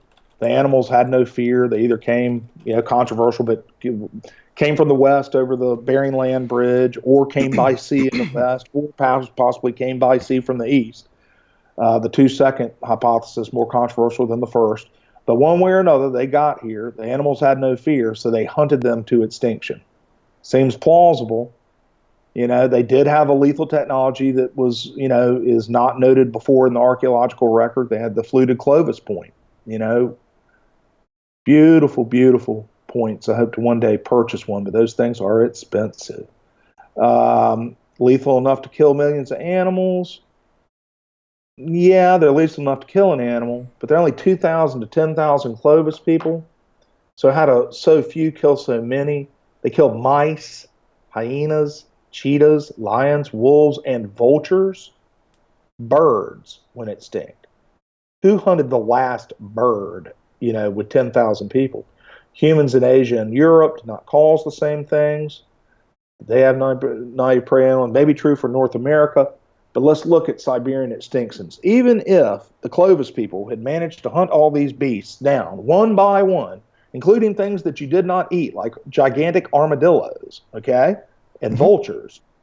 Even if they managed to do that, how do we go find that in other extinctions in other places in the northern hemisphere, like Siberia? There's 202 dated mammoth sites in Siberia that are, some of them the last, some of them before, but are clearly before 13,000 years ago. That's where the people lived. Those are the people sites. That's the red. Okay, now that's a hell of a long hunt for hike for a mammoth, isn't it? If that's the only place the people lived, how the hell did they kill them up top? You'd have to have intense. A lot of people up there that have not been discovered yet. Well, and they've done plenty of paleo discoveries in the south. Well, it's like those mammoths that have been found, like flash frozen, in like Siberia. That's right. That's right. How did that happen? That's right. And there were not people 13,000 years ago up there. Not much. You had one. Got most of them downstairs. One Clovis age mammoth site north of northern Siberia. Animals extinct there too. So, so that it's instructive what happened in Siberia. Humans surely contributed to the extinctions, but the only cause. Let's look at the climate hypothesis. The number 2 reason for the extinctions and the changes. YD cooling began. Again, it might have been slightly warmer or kind of like it is today, more or less. And then all of a sudden the ice had re-advanced. The glaciers started their march forward again. Temperatures plunged. Animals died out. But it seems like then, if that's what happened and it was the climate, and we know that the climate did change dramatically, it seems like that severe temperature changes. Are there any others in the past? Well, hell yeah, there are. If you look at the Vostok ice core in Antarctica, looking back 400,000 years, very regular pattern, and that would have included all of those animals were, of their same form and as fully evolved and the same kind of creatures that they were when they went extinct. But look, you had brief warm periods and long colds, 100,000 year average. Each time after that 100,000, just regular as clockwork, and that's probably Milankovitch cycles and all of that stuff. The ET things that may have happened would be in between those things. That's the actual Earth's tilt there. Each time it plunged, it was much more dramatic than actually what happened at the YD, right? Past was much worse, but no major extinctions. Exact same animals. So in Antarctica, the YD was mild, extinct in South America. Extinctions were unique to a milder YD. So it was a milder, even though it's known as a dramatic climate crash, if you're looking over 500,000 years, it was relatively mild, but somehow it managed to take out every mammoth in Siberia. So just from a climate crash. So it couldn't, the point there, if I'm not making clear enough, is that it can't be just climate, or the climate would have already taken them down. There was something else going on. So the third anomaly is the Clovis adaptions, the change for the Clovis people. 12,000 years ago, the Clovis artifacts disappeared, and Clovis is both the name of the people and the name of their distinctive spear point. Afterward, the Folsom and Redstone points appear, and we'll look at some of those. Why? No more mammoths, climate, comet. Let's review the evidence. So, if you look at evidence for mammoths, they all go out here. Well, in Alaska, evidence shows one bottleneck, or bottlenecks, declines in them, permanent migrations, extinctions. So the mammoth goes out, blinks out there at 12.9. Probably not entirely. Some of them actually made it 4,000 years ago. Were contemporaneous with the pyramids, but they were stuck up there on Wrangel Island and were 3 feet tall. So things had pretty much taken care of by that point. Your horse is gone, at least on the finds and the radiocarbon dates. Your bison made it. The elk made it. You find a lot before. There's a big bottleneck. That's why we're referring to bottlenecks there. A lot of dates before, then it drops off. Moose, he made it. And humans, that's when we just start, that's when we show up.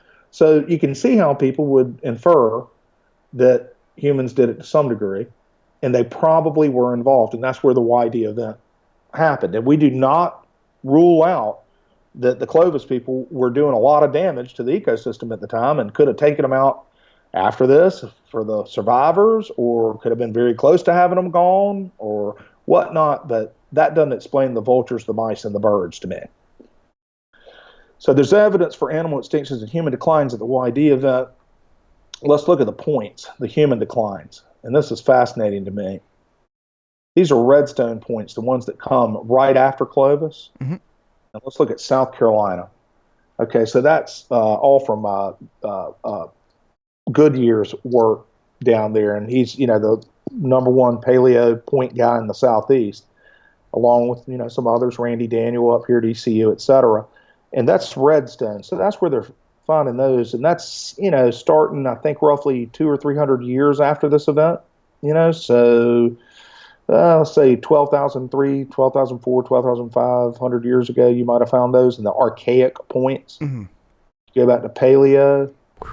Ooh, excuse me. I was talking Clovis. Yeah, that's the abundance of Clovis points. That's the follow-on. Okay? So after 12.9, 12.8, or 12.9, before 12.8 or 12.9, mm-hmm. you have a lot of points that indicates a lot of people, or the same number of people creating more arrowheads. But let's assume arrowheads are a proxy for population. If that's assumed, there were more people there. Now look at the arrowhead production of the next iPhone. And that was separated by several hundred years. That was the bounce back population.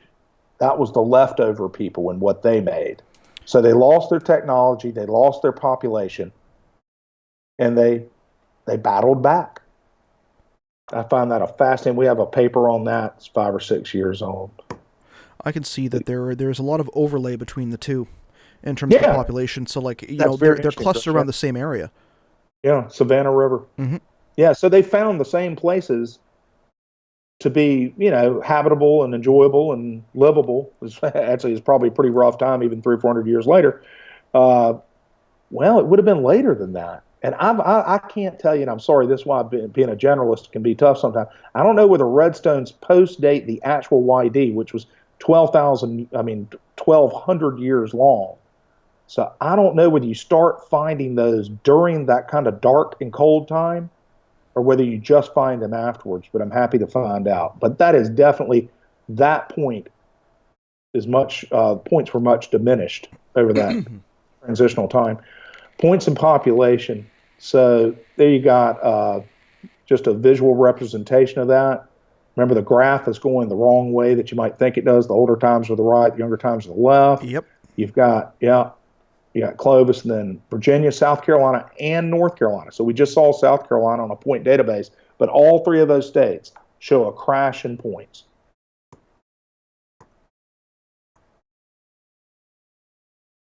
Due to YD cold or impact? Okay, why are the anomalies simultaneous? KT impact produced an extinction, the dinosaurs, suddenly changed the climate, caused population bottlenecks, caused by another impact. YD impact deposits 12,000 years ago, 900. Actually, I wrote the number down. I think the most accepted number is 12,768 years ago, sometime in June. Debris across 2 continents. And I'm sorry that earlier version, I corrected that. We're up to 4 continents now. YDB layer, controversial. Here's where we find them. That was that first site there, Gainey, Michigan, that William Topping came across. And it's still, I think, the site with the most abundant proxies. Well, isn't that supposed to be the area, when we had Charles P. O'Dale on here about 2 months ago, he had actually suggested that Michigan was actually the impact site, based on... Well, we'll get to that in a while. Yeah. Oh, okay. Yeah. So we are getting to that. Okay, No, it's cool. been a Well Bend, Michigan, and you got to stay open-minded about this stuff. So when you start picking the crater and all this stuff, we're supposed to have to explain everything with this science, but you can't. Some of the some of the analytical techniques are, kind of ridiculously simple.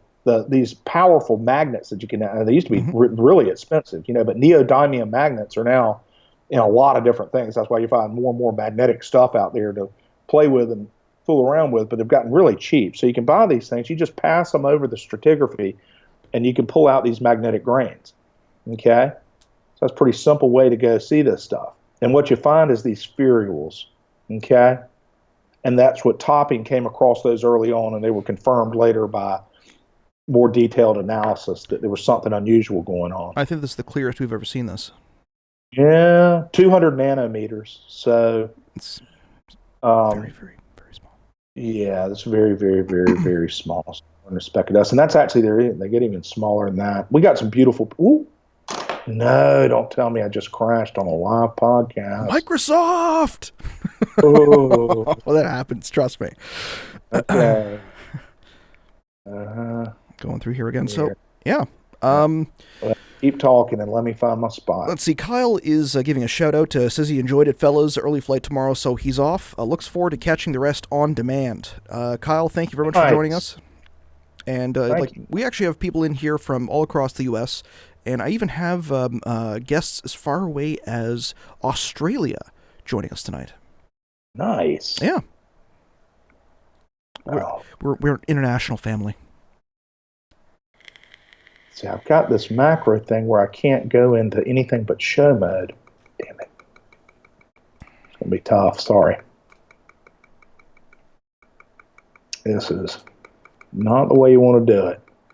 Just shoot some more. Hold on. There have been episodes where we had like a new webcam on, and it literally cut out sound every now and again. And I think there were a couple of episodes where, like 20 minutes, we don't have any sound on the broadcast. So it happens. You just roll with it. You get happy, you just do your thing.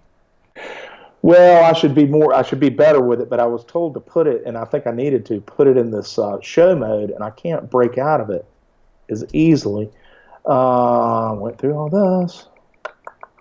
They are dropping off in droves now, Chris. I have to say that, well, no, actually, we've increased in listeners. I have to say that the production values on this PowerPoint are absolutely outstanding, and I appreciate the time and effort that you took to put into this. Because, my goodness, it's fantastic. Mostly others. You think I could operate it better, huh? Well, Microsoft is the way, Microsoft Office is, on Mac, it's always unstable. It happens. Yeah, and you're playing Microsoft on Mac, right? Yeah. Why the impact hypothesis? 12,000 years ago, mainly northern 4 continents. Gainy, I think that's where we left off. Neodymium. Yeah. Spherules. Can't see enough of that. And that's what happens. You go back to these sites, and generally, you will see some transition. It's not at all places. We'll get that in a minute. But you see a bump, to put it mildly, from 0 to 1,600 grains per kilogram in this case, at that very point. Okay? And that be the point. That's the YD boundary at that location. And it can have many, many different looks to it. Boom. That's where you find your abundances.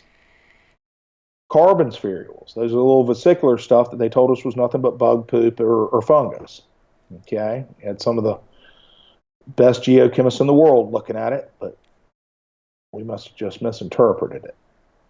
Roughly spherical, got a hard shell, spongy interior. And that's carbon, melting at super high temperatures and then reforming. And then within it, you get these little gas vesicles and glass-like carbon, several different forms of carbon. Mm-hmm. But what's special about this stuff is it contains some weird stuff like ET fullerenes, okay? And fullerenes are, very exotic form of carbon that we find trapped in these things. This is something we haven't heard before.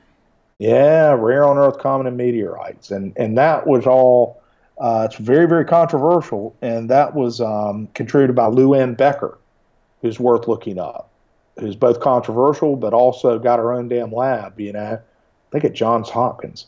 And that's where you get helium-3 trapped inside of a carbon lattice like that. I don't know if you call that a lattice or a buckyball, but this Fullerine's named after Buckminster Fuller,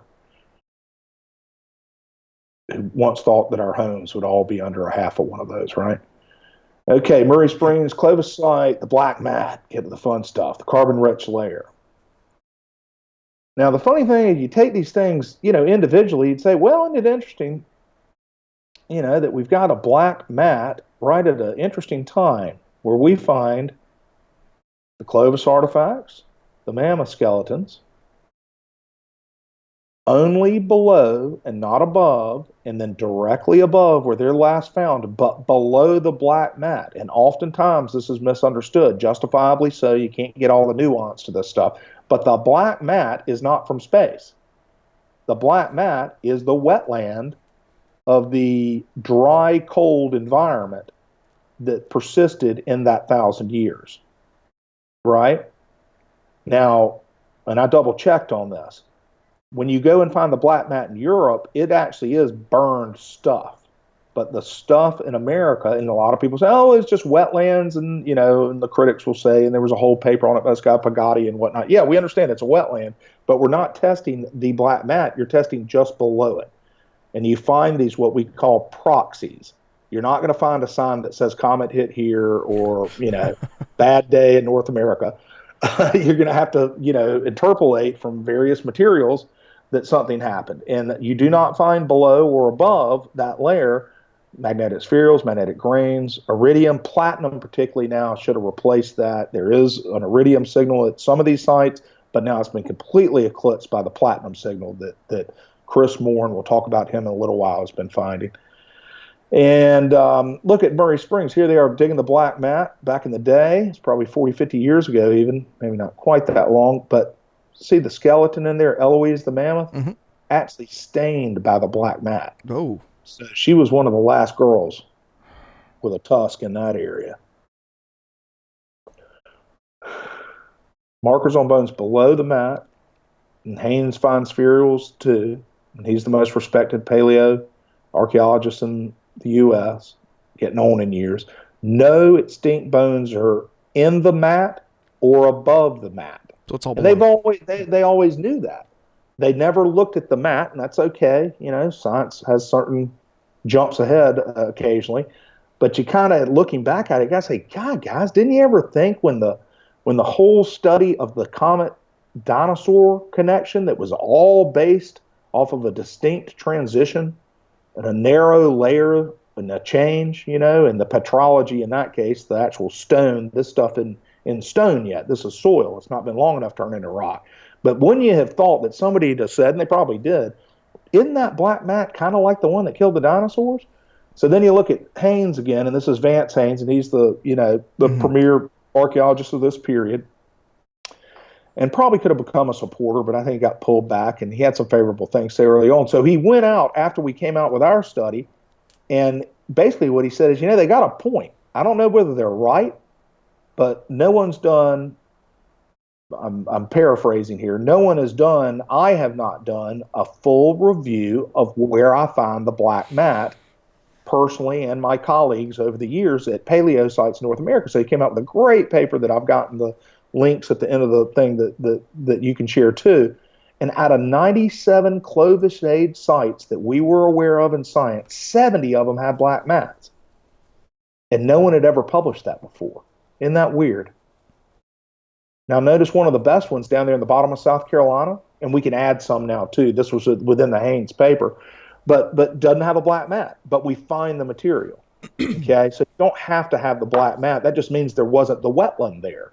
That doesn't mean the spherules and all that stuff didn't land.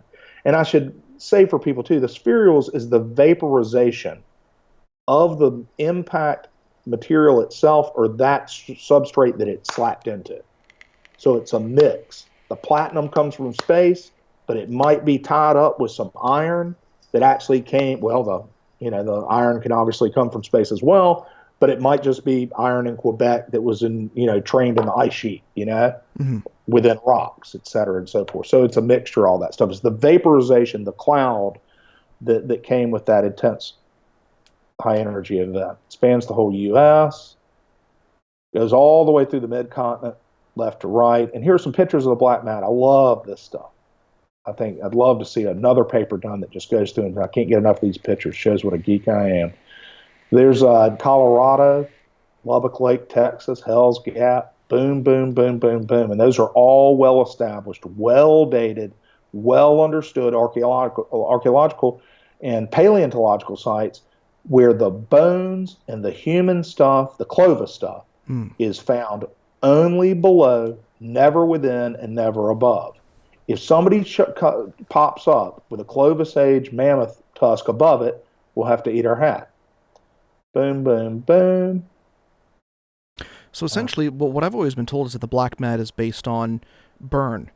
And what you're saying is that in North America, it's not. It's wetlands. That's right. In Europe, it is burn. But from not here... that. Yeah, just below it, you do find the carbon spherules. Okay. Okay, but they're not abundant enough to cause that black. That black is organic material. So it's just like if you're like a swamp, like there was a swamp area that covered the entire region, and for whatever reason, it just got compressed and Let's say an algal mat. Okay. You know, a cold environment with a bunch of water and not a lot of transpiration, and it's just sitting out there. It's cold, it's miserable, it's icy a lot, maybe in the summers if they even had them. I don't know, but for whatever reason, it produced a, organic mat, and you can call it a swamp, but it probably didn't have trees in it and that kind of stuff. So out of 97 Clovis State sites, I've been forgetting my scotch here. I've been getting so interested in the science. Isn't that good? Let's go ahead and see how those sediments build up. So slowly, for tens of thousands of years, that stuff was filled with the bones of extinct animals. You can dig down and find it on and on and on and on. Then at 12.9, the YDB, and that's a key term, and it's tough with this science, is that you kind of got it doesn't have any catchy terms, so maybe Clovis Comet, but what we call it is the Younger Dryas boundary. And that's a combination of the fact that got the climate change, the Younger Dryas, and the fact that we have determined and believe that there's an identifiable, observable boundary called the YDB. So 70 of 97 sites have a black mat over the layer. 27 non-mat sites have related YD sediment. In other words, we can go down to Goodyear site and find our stuff, but you do not have a mat. So you didn't get that. You didn't get that algal mat. During 2,900 years, black mat and YDB buried under thick sediment. 77% of the 97 sites contain the bones of extinct Megafauna. 0 of the 97 sites contain any bones above that layer. Holy jeez. Yeah. Let's see. Uh-oh, I'm getting spooked. Come on, baby. Come on. Please don't crash. Please don't crash. Please don't crash. Nope. Forward.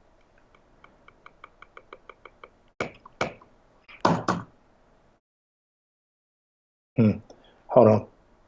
I'm not going to go back into this other thing. Oh, it was just getting good. People staying with us? I'm just in awe right now, personally. It's... You know what I'm going to do? I'm going to switch to this other one. Good. I'm glad you're liking it. I'm going to go back to another version of this for DOL. I think it'll open up.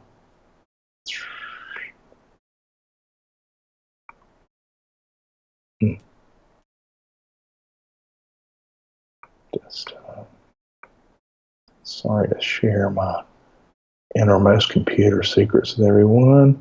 Not the macro, but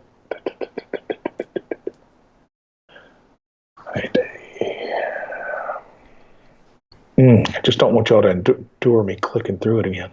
Well, this is also something I'm used to doing when during my tech support days. I'm just going to switch back to the to our guest box while I'm going to put myself back on the big screen here. Please do. Oh, there we go. Okay, so I'm switching back.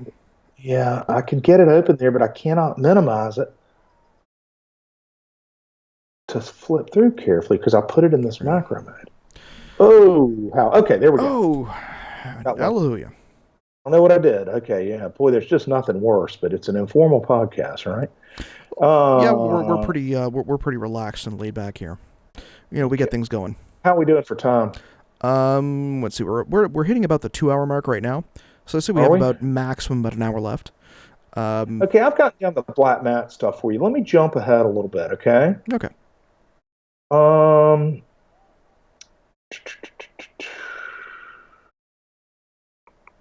impact diamonds. Okay, this is a proxy we hadn't discussed yet, and I think safety. The most unusual markers are nanodiamonds, and we didn't find that. We were about to publish the paper, and that evidence came back. So we were in 2007, right before the paper was published. Months. These things take a long time. Um, the diamond evidence came back, and these are, incomprehensibly small diamond fragments, trillions of them. Okay, and very, very difficult to produce in nature, most of them, but cubic and N diamonds. And then we also find these are the ways you study and determine what kind of diamond it is, which can tell you some things. And that's kind of like shining through it like a prism. Mm-hmm. And then you go and look at the diffraction pattern, and you're able to tell what actually is the lattice of the carbon within the original atoms. So when you go in to look at the carbon spherules, now this is in the bug poop. See, they didn't go and address. We said it was fungus and bug poop, Fungus and but bug poop. yeah, but our original diamond evidence was all from the carbon spherules. Okay, so that's a hell of a bug that has managed a biological mechanism to create, exotic forms of carbon within its digestive system. Not to Lonsdaleite, another kind of diamond that we found. It's been disputed, and actually by some pretty tough guys. What's his name? It'll come to me. But one of our critics is a great diamond expert. Mm-hmm. He's up against us, but we got him on our side too. That's Lonsdaleite. Just looking at, kind of get a feel for the degree of science that was done on this stuff. There are a lot of pictures taken, and every one of these thousands and thousands of different attempts at finding it within. Well, you find it in each of them, but you have to go through a lot of samples. Stick with me here, baby. Yeah. Sorry, I'm hearing in the background. I think one of my cats is trying to expel a fur ball.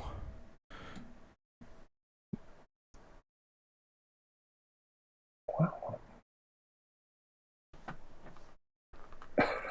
Cats. Okay. And then very excited to find it in Greenland. Okay, and this is where that fellow Mayuski, who did I am sorry, Chris. I've never had, don't you know, the biggest PowerPoint you ever give. At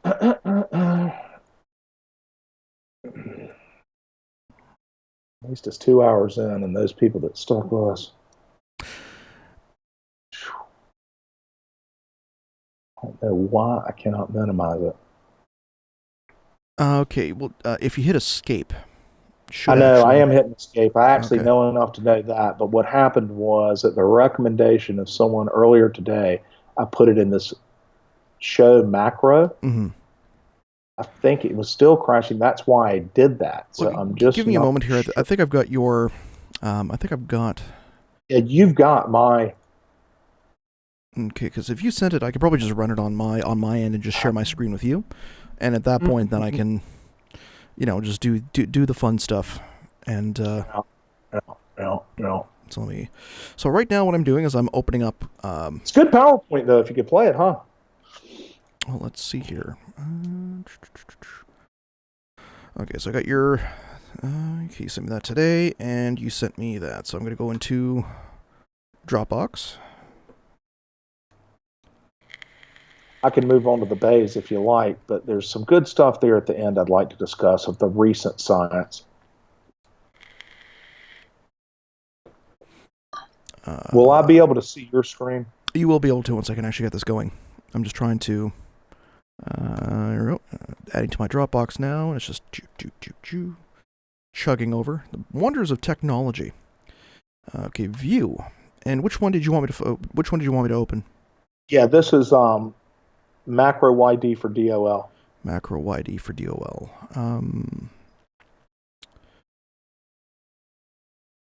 Looking at that, is it in a folder by any chance? Yeah, it's in the DOL folder I sent in of lore, and then it's PP drafts. Okay, there we go. So PP drafts, macro. I've got Carolina Base 3, Pro 2 Independent, and YD. I've actually got it up again, everyone. Okay. It's another way to. That may work. Because if you can do it that way, then we can try and see if let me keep it on this. Okay, that's fine. That's fine. Yeah, let's do that, because I think that's more it. stable. Yeah, that's a good compromise. Okay. Sorry, ladies and gentlemen. Okay, so the YDB layer and sediment, went through the impacts. Are there any clues to the location? I kind of skipped over the nanodiamond stuff, but y'all have got that. The distribution of evidence is key, okay? That, as you can see there, that's gaining up there, which is actually one of the first sites found, and the abundance of all of this stuff is reduced as one moves away from roughly that area around the Great Lakes and north, okay? So it goes from 2,144 grains per kilogram probably down to 70, 401 down to 92, etc. Okay, so this is a little stuff on the ice sheet. I said things did flow out down south. We can't see any of the any of the animations, can we? Lots of evidence. So what happened? Okay, one of the critics says this is perfectly legitimate stuff. Said, okay, so you've got a bunch of YDB evidence.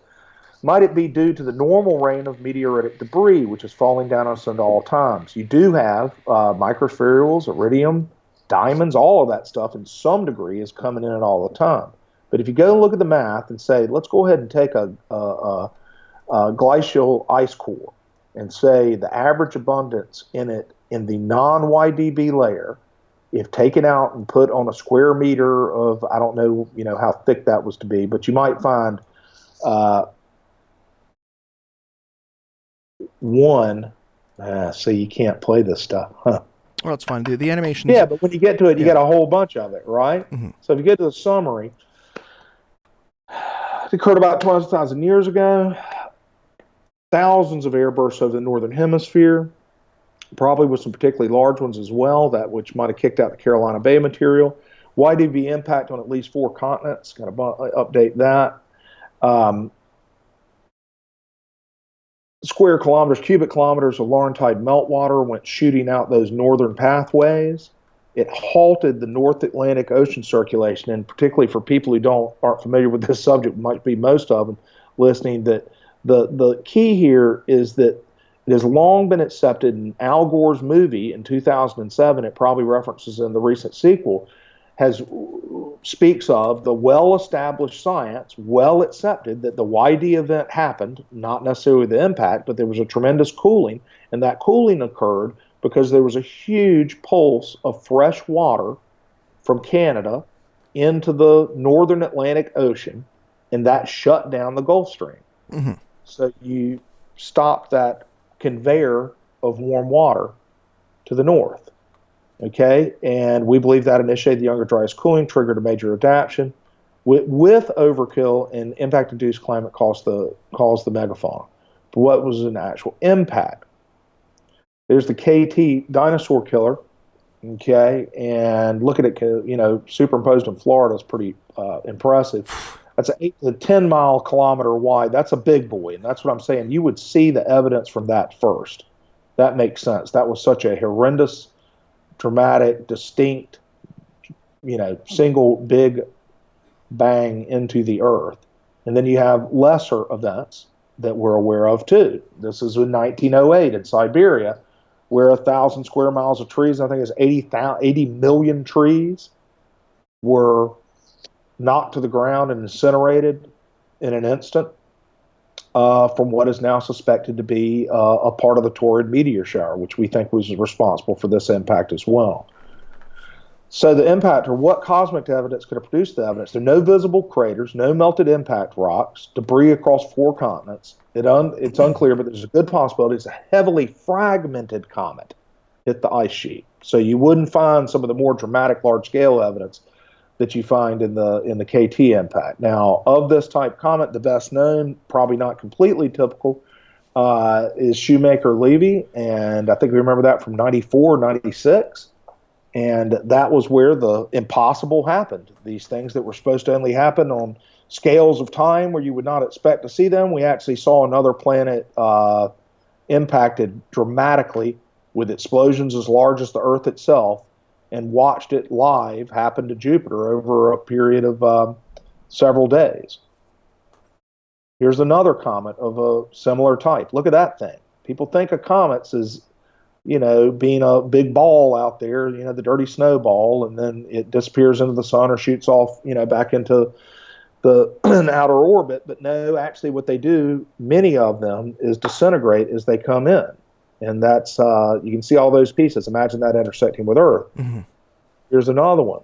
And you can see this one's 600 kilometers. So you can see the Earth, that would have been, this is Conrad Schwarzman-Wachmann, 100 large pieces, 25 times the distance of the moon, and 600 kilometers, that would have been fit nicely right there on the ice sheet, wouldn't it? All right? It's something like that. Yeah. But wait, there's more. So I've gone through kind of the science that we developed. Mm-hmm. Now I'm going to go through to some independent folks. Now, some of these are probably going to get tagged with being a part of the team now and having drank the Kool-Aid of some sort, or somehow we taught them into this. But a great researcher named Christopher Moore took up the cause. And I wouldn't say he took up the cause. He's a level-headed guy. It's not a cause for him. He's just developing science, but it certainly helped my cause. And Chris went out and did a wonderful paper that was published in March of this year that got worldwide minor attention. And he and 14 others discovered widespread platinum at the Younger Dryas boundary. We had been looking for iridium, and he looked for platinum, and he went back and looked at 11 different sites, and it was boom, boom, boom. Much easier geochemical signature than iridium. That this may have not been an iridium-rich impactor, but it's just as valid, being a platinum group metal, to have seen it here. So platinum has become to the YDB as iridium was to the KT dinosaur killer. And this kind of science will probably take us over the wall. He has done a wonderful, wonderful job with some others. Yeah, go ahead. This is actually the data that I presented back in June. Nice. Yeah. That was a big paper. Yep. Got a lot of massive attention. Yep. And you know what? One of the best signs is we didn't get a lot of criticism. They didn't come out. They haven't published a refutation of it. It's going to be a tough one to beat back, and it went in Nature. It was our first appearance, not in the magazine, but a Nature publication called Nature Reports. So just like conservative TV, you always brag about when you show up in the New York Times, even though they're supposed to, those papers are only good if they're publishing your stories, right? Another great one, Alex Andronikov, mentioned him earlier, have zero contact with this guy. He's certainly not on the team. Well, he went back to Blackwater Draw, and look what he found. Spherules abundant. And look at those hollow spherules. The only way that you get a hollow spherule is in the kind of event where there's tremendous amount of heat and a gaseous nature inside of it, and you can kind of picture what happened. It blows out the little metal cover of it, right? Now, this is one thing that I did want to be able to mention is that Mark Catalano, who's one of our master contributors to Patreon, and he's been with the show for basically however long. I think we've been doing it for months and months and months. He lives in South Carolina, and he's mentioning in chat now that he has land that you're welcome to conduct studies on. Hey, great. So great. I'll pass you his contact info after the show. Happy to converse with him. That's great. It was nice. I like the way he put this. I'm sorry that we're seeing the spelling cues, but add to dictionary. Better than having it crash. Andronikov says the presence of a high number of hollow magnetic fields can be used for identification of the YDB. Same thing that Moore said. That they're kind of coming at it backwards, trying to say you can find this stuff through through finding my proxy, in this case, spherules, which he found.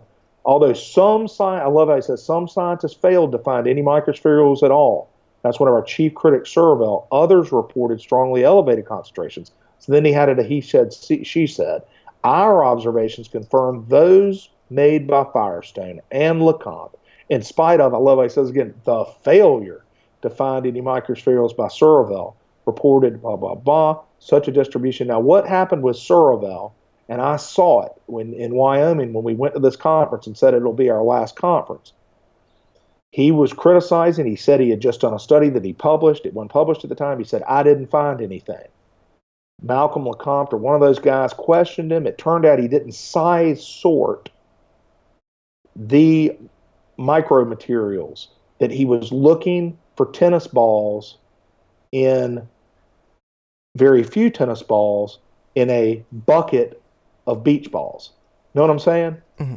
You got to sort out all the beach balls, or all you're going to be doing is finding beach balls and never run into it. He didn't size sort it, so it was a lab protocol mistake. And you'll find this in fringe science. Oh, you just didn't do the study right. But it is absolutely, and LeComte in 2012 did a paper that absolutely nailed him. And when we pointed that out at the conference, he hung his head, clearly knew he had done it incorrectly. Okay? And I hadn't seen the straightened out report and admission of failure. Just last week, this is a big one. This is last week, Isabel Ezrade Alcantara published a paper revealing proxy-enriched whitey black mats at 5 sites in Mexico. Great paper. If you put it up on your website, if we ever get this thing up there, people can go click that link and go read the actual paper. There's Miss Alcantara right there. There are 5 sites. You can see her black mats. Boom, boom, boom, boom, boom, wow. Enriched with proxies. 5 new sites in Mexico. That's awesome. Yeah. And I'll take you on the wild side. You probably heard about the Sweatman, it's a Greek name, tough to say, Tiskritis. Their paper that is a totally speculative interpretation, even though he's got some good odds behind him that it couldn't happen any other way, that Pillar 43 at Göbekli Tepe has a arrangement of constellations that suggests that they were warning us of this time. It's so I've presented that paper alongside the one, not the Andronikov, the Christopher Moore. I presented that paper alongside with this one, and again, I talked to Laird Scranton. A few weeks for. Well, no, yeah, it was 3 hours of me just talking nonstop. It was fantastic. My voice was dead by the end of it. But I've talked to people who deal with comparative cosmology and comparative symbolism in different cultures, and some of the most renowned people on the field or in the field, such as Laird Scranton. He stated, at least his position on it is, sure, it's possible, but he doesn't necessarily think it is that, because there is so little of the site that's actually been uncovered that it seems like it's more of they're trying to put that square peg into that round hole to try and make it fit, whereas it may not even be related to that necessarily. Yeah, they might be square pegging it, but he does some, and I hadn't had a chance to talk to him, but I've corresponded some with Sweatman. Mm-hmm. And what they rely on is just the chance occurrence, if you accept that those are, for instance, the scorpion there, let's say it's Scorpio, okay, which looks just like a modern Scorpio. Now, there are a lot of people who just don't accept that the constellation identifications and their, connection with certain animals went back this far, that's verboten to even say, okay? It was it's mostly around the dating could have been off. Based on their own solarium, their own use of the solarium within this, this range. Again, I'm open-minded on the matter myself. But, well, it's controversial and it's speculative. The odds, if he's right, that those asterisms match those figures, then it is a coincidence too great to ignore. The question is, do those symbols represent the constellations that he says they do? And you'll see up at the top those handbags that you see, the Assyrians carrying around that Graham has such a good time with. Love that. And finally, probably to some people's great relief, there are some links that I think is, good stuff. We call ourselves now the Comet Research Group. We've got our own webpage. It's actually pretty darn slick. And it's got all the publications, and you can find them all there. Please join our Facebook group. Should have maybe said that earlier, but that always sounds so tacky. This is a YouTube channel that I have myself that I've just kind of collected stuff, just a playlist. There is one of the last remaining PBS Nova points where you can go see that. What they did, our critics, Chris, we do not know, but we suspect who. I wouldn't dare say the name because I don't know. But we know our critics went to WGBH Boston, leaned on them, said, you have done something on phony science, and they stopped streaming and releasing the Nova. They burned our book. Those assholes. How bad does that get? I mean, that, I tell you, and that was 2010. That's, again, why I started that. I said, you can't get this information out anymore. That even PBS has to pull it back because somehow, somebody comes out with a 3-page paper that says it's bug poop. Yeah. So there's the first paper, great paper, that one by Vance Haynes on the black mat. Here's the bug poop paper. You can see how sorry it is. Another shot they took at the spherules. There's the requiem. And just for one refutation of their critiques, read that one right there. Then they absolutely blow them away. And, of course, there's my website there. Email me those links, and I'll add them to the show notes. I will, buddy. That's part of the reason I put it together. Okay, absolutely. Fantastic. Sure did. Now, okay. Now, to be able to kind of finish things off, because I know that we've got a little bit of time here, if you want to, I've got you back over, have myself back over on the big screen here, while you get yourself reorganized in terms of screen share. What can we talk about the Carolina Bays? Can we go through that quickly over the next 20 minutes or so before I? Yeah, I got to show them it. They're all a visual thing. If people haven't seen it before, it's one of the most astonishing things, regardless of the calls. And one of the things that suggests to me that there's something weird going on is so few people are even aware of it. And, a good 100, 190, 200, a million people, for some reason, 196 in my head, lives within a hour's drive of these things, Now, also, this is coming from Lee Veltman from YouTube chat, and he's curious about your opinion on the Kensington and other rune stones found throughout Missouri and Oklahoma. That's a lot more recent stuff. But no, I do believe there were transatlantic journeys by historical cultures into the U.S. I'm not sure which evidence, is valid, which is not. I bet there's a lot of fakery in it. Mm-hmm. But I think it is absolutely impossible that civilizations did not accidentally or on occasion make it over here. Did they leave behind, Scandinavian alphabet carved rocks? I can't tell you, but I do. I believe in that stuff more so than UFOs. Well, if you will. There is evidence of Scandinavian migration into northern Canada, into Greenland as well as Newfoundland.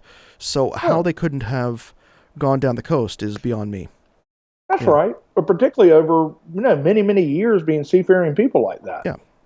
I mean, it's not at all out of the question. It's just which one was carved by great-granddad on the weekend, and I bet some of that stuff went on. There are a lot of Scandinavians out there that want to prove an ancient heritage. There was probably some fakery. There's probably a lot of real stuff. It's just hard to sort out. Okay. Well, that's good to know. Okay, let's look at our first picture of a Carolina Bay and keep our fingers crossed this thing doesn't crash. It's not as long as the other presentation, folks, I promise you. Carolina Bays, I refer to them as the crazy ant in the attic of geologists, where they know she's there.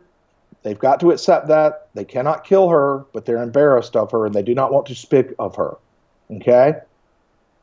But she is right upstairs and always on the top of their minds if they are, near-surface geologists in this area.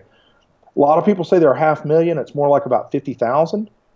They're found from Georgia to Long Island, and I'll take you a little further than that in a moment, which was all stuff we developed in the wider group, including some folks I'll introduce you to here. Mostly in the Carolinas. The highest concentration is, between Myrtle Beach and Wilmington, North Carolina, inland a bit, where they're absolutely everywhere, make up, 60, 70% of some counties or bays.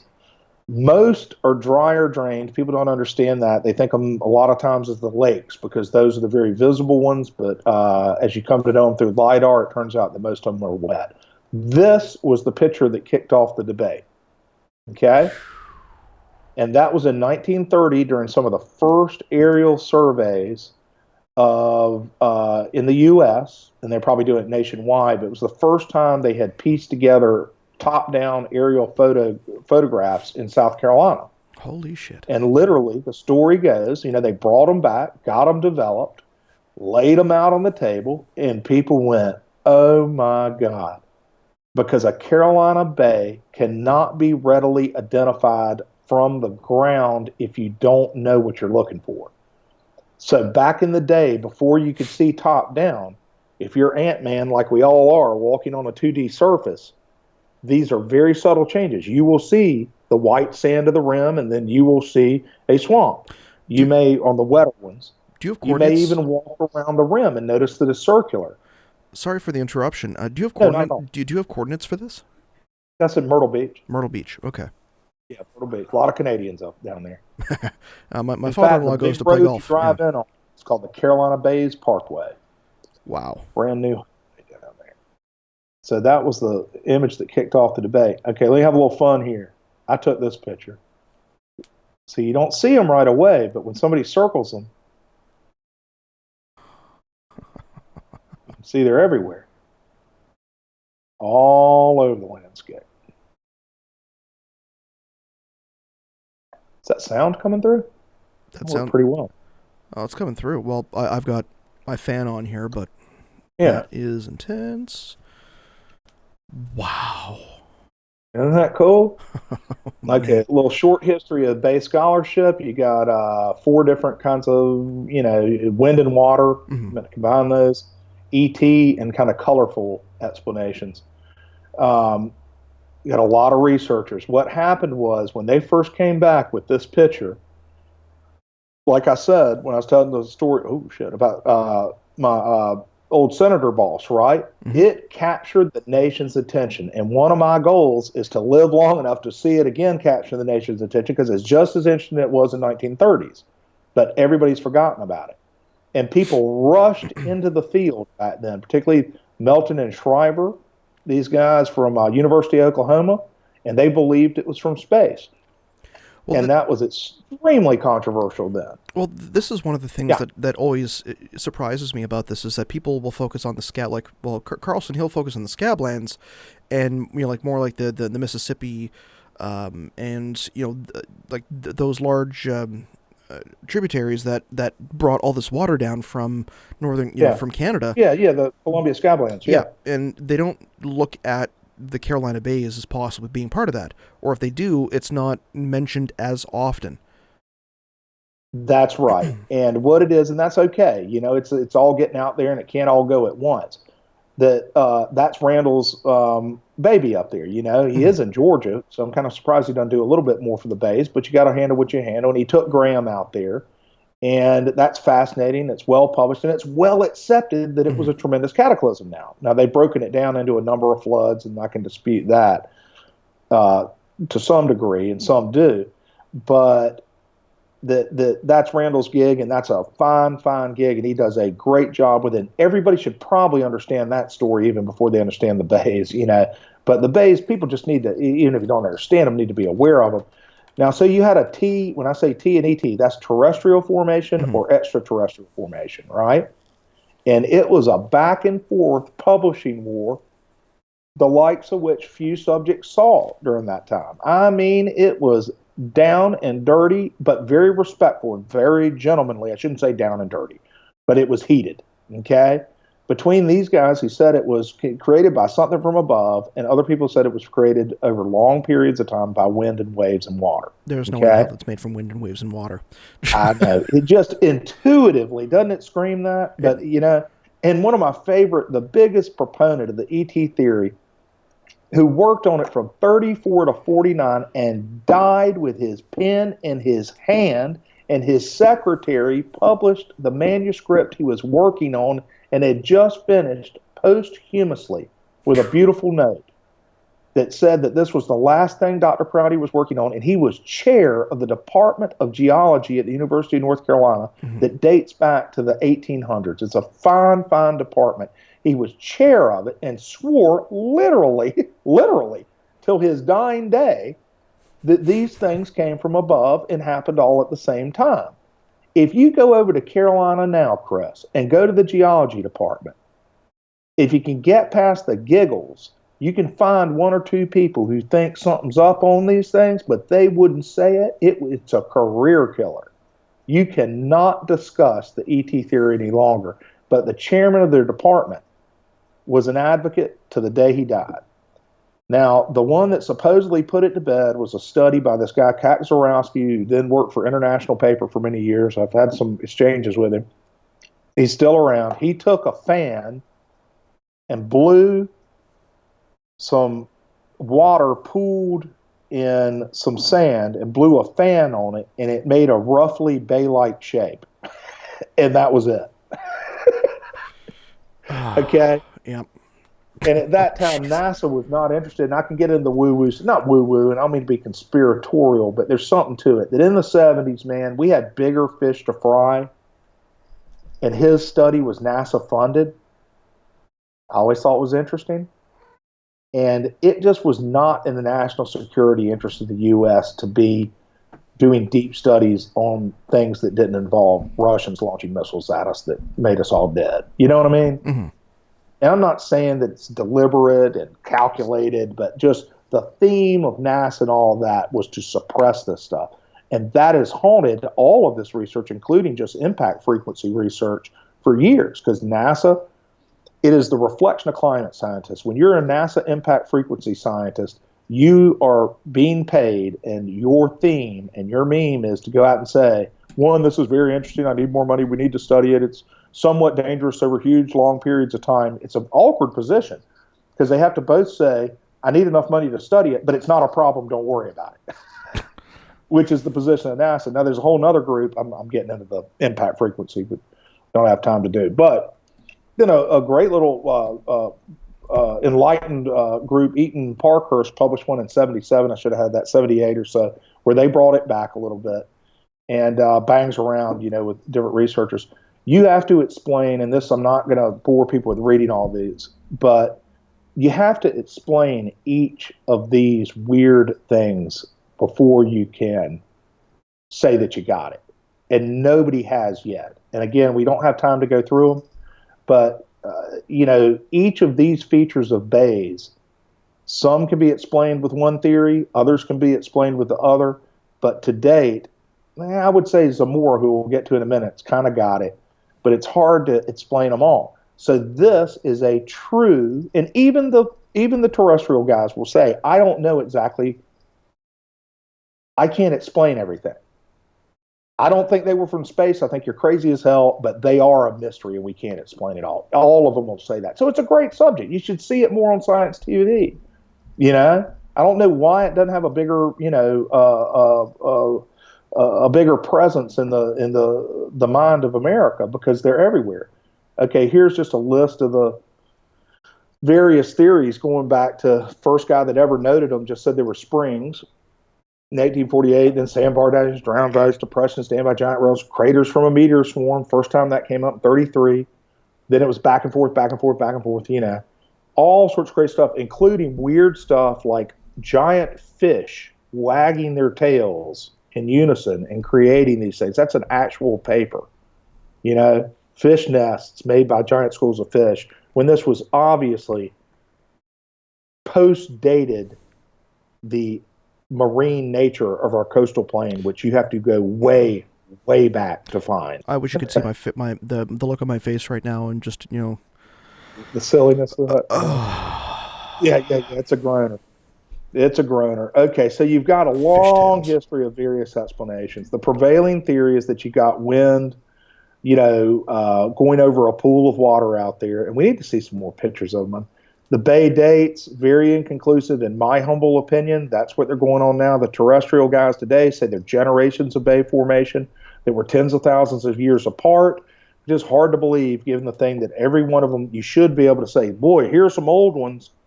here are some middle ones, and here are some brand new ones.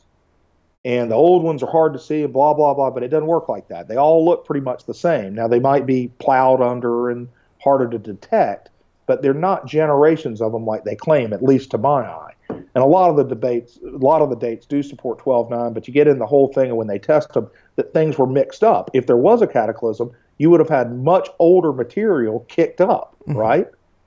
So you get a mishmash of stuff. The key thing about the bays is that they all are oriented. They don't all point the same direction, but they're oriented. And we'll see what that means in a minute. There are other notable features of bays that you find them on top of each other, that they're on terraces, that terraces being, ground elevation levels. There's several terraces that make up our coastal plain that's flat as a board. And that each of those is different ages, and you find the bays on tops of all of them. And some of them are like 4 kilometers across. Holy shit. Oh, they're massive. No, they're not cities. They're cities that are partially covered by them, but there's certainly towns, smaller towns in North Carolina that are entirely within them. Wow. Yeah.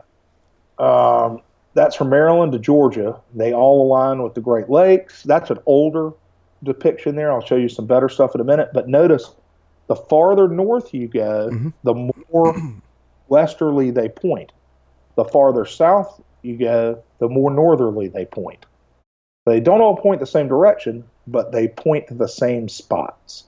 So essentially what you're saying is that it's a possibility that it could have been actually 2 impact sites, or multiple impact sites. Yeah, that what the bays are secondary, in my opinion, secondary ejecta. And actually, I'm so open-minded to the terrestrial theory. I'm not completely convinced on anything. I'm not convinced of anything completely. And I'm relatively open-minded. We may be dead wrong about stuff, but they hadn't explained it all, and they hide from it, and they won't discuss it. They won't try to use they won't accept the criticisms that we have. Particularly, I'll give you one good example. My favorite example. Should have done a slide on it. But when we went out and dug these cores in the bays and sent all the stuff out to University of California, right? And Kennett's lab went through the sand. You're sending out sand, just bags of sand. This one's from this level. This one's another, 10 centimeters down, another 10 centimeters down. They go through it. They did not find, in a couple of bays we did, and you could find plenty more examples, in fact, thousands of them, one single freshwater diatom. That if there was a lake that was there that persisted long enough to create the feature itself, there should be fossilized, if not fossilized, dried out, desiccated, whatever, remnants of lake biota, right? You would be able to tell there was a lake there. Yeah. First of all, there should be peat, it should be black, it should be organic, but this is just sand. Very important to understand, and they cannot answer that. That's one of the things that they don't want you standing up at Geological Society of America, holding your hand up and going, well, what about the bays that were never lakes? We've proved that. I don't want to hear that. Okay, real quick, that's from Nebraska. And that's something that we brought along by use of LIDAR. That was 100%. I forget who found it first. We had to look. Alan West pointed out, and a guy, Zanner, who doesn't believe they're from space, pointed out in Nebraska. But then Michael Davies, great fellow, who's very key and has a website that I'll have a link to here in a minute, found on LIDAR, which is light interpolated, laser elevation detection, right? It's very fine-tuned and could show you anything. It's an elevation change. We use it all the time in our work, coincidentally. But when you look at LIDAR, you find the bays out there. You can also see them, through photography, and we'll look at something. So look at that. Nebraska. That's the spur. Hey, if you're listening to this, go find me a bay, because I've got a long-time listener out in Nebraska. He's actually we call him Kevin from Nebraska. They call them the rainwater basins out there. Ah.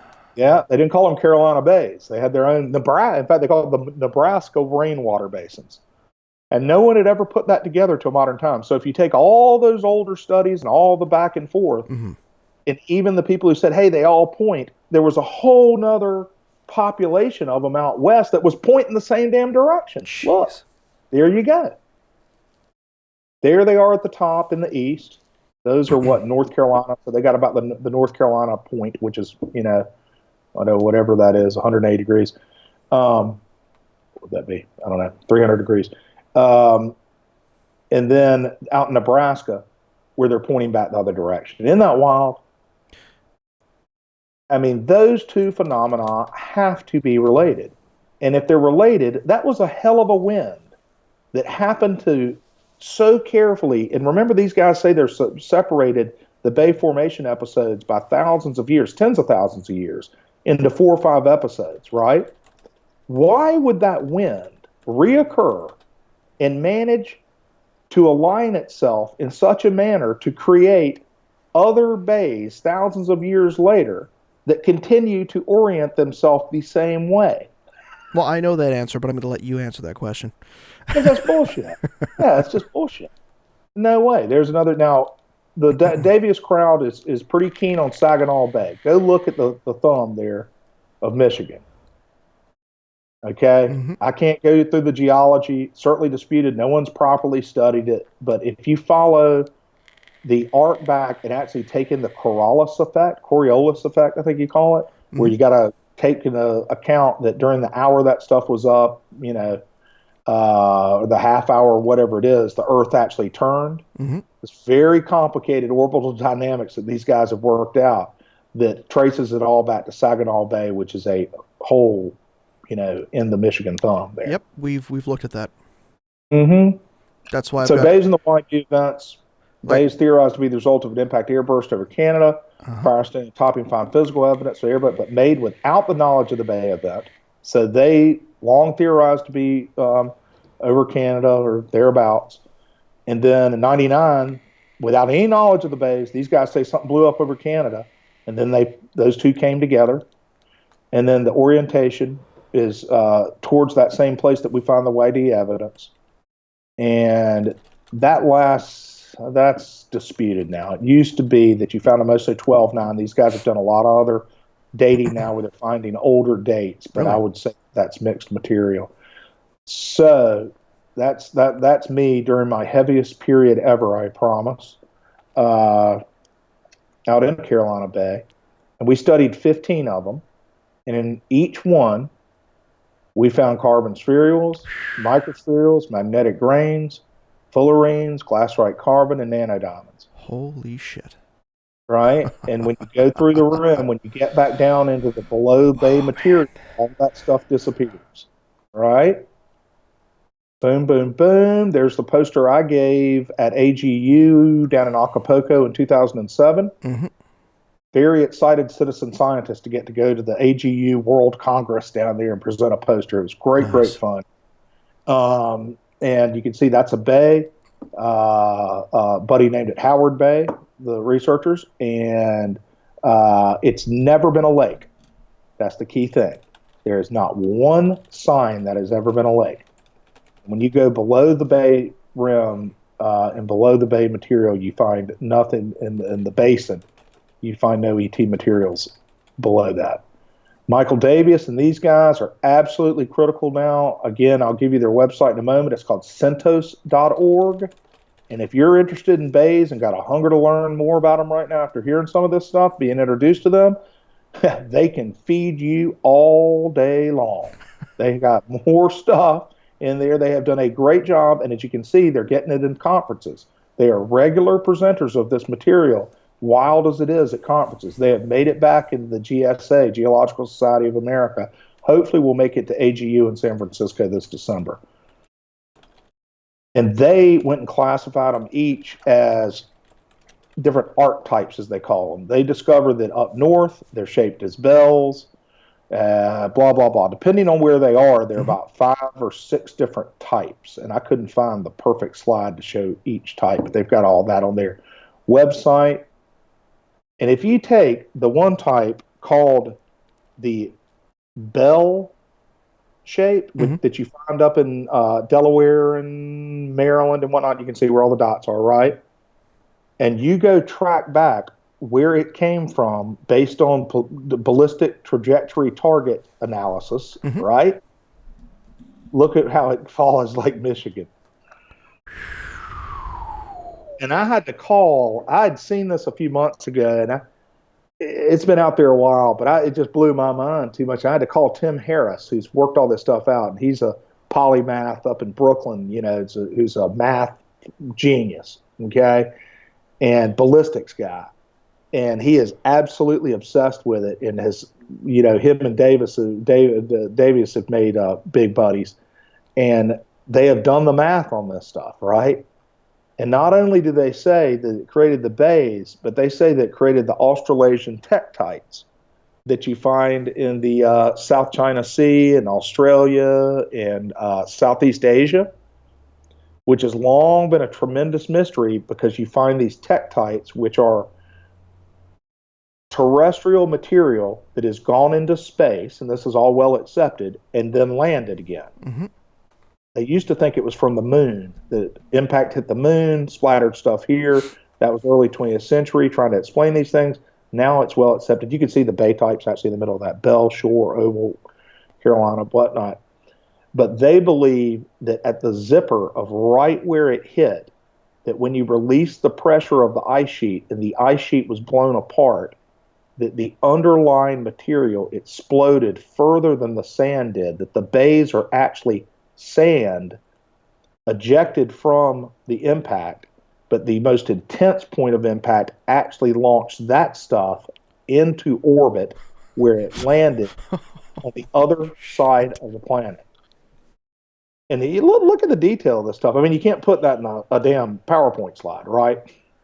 I mean, there's just too much of it. So go to Centos.org, all the bays, all the time.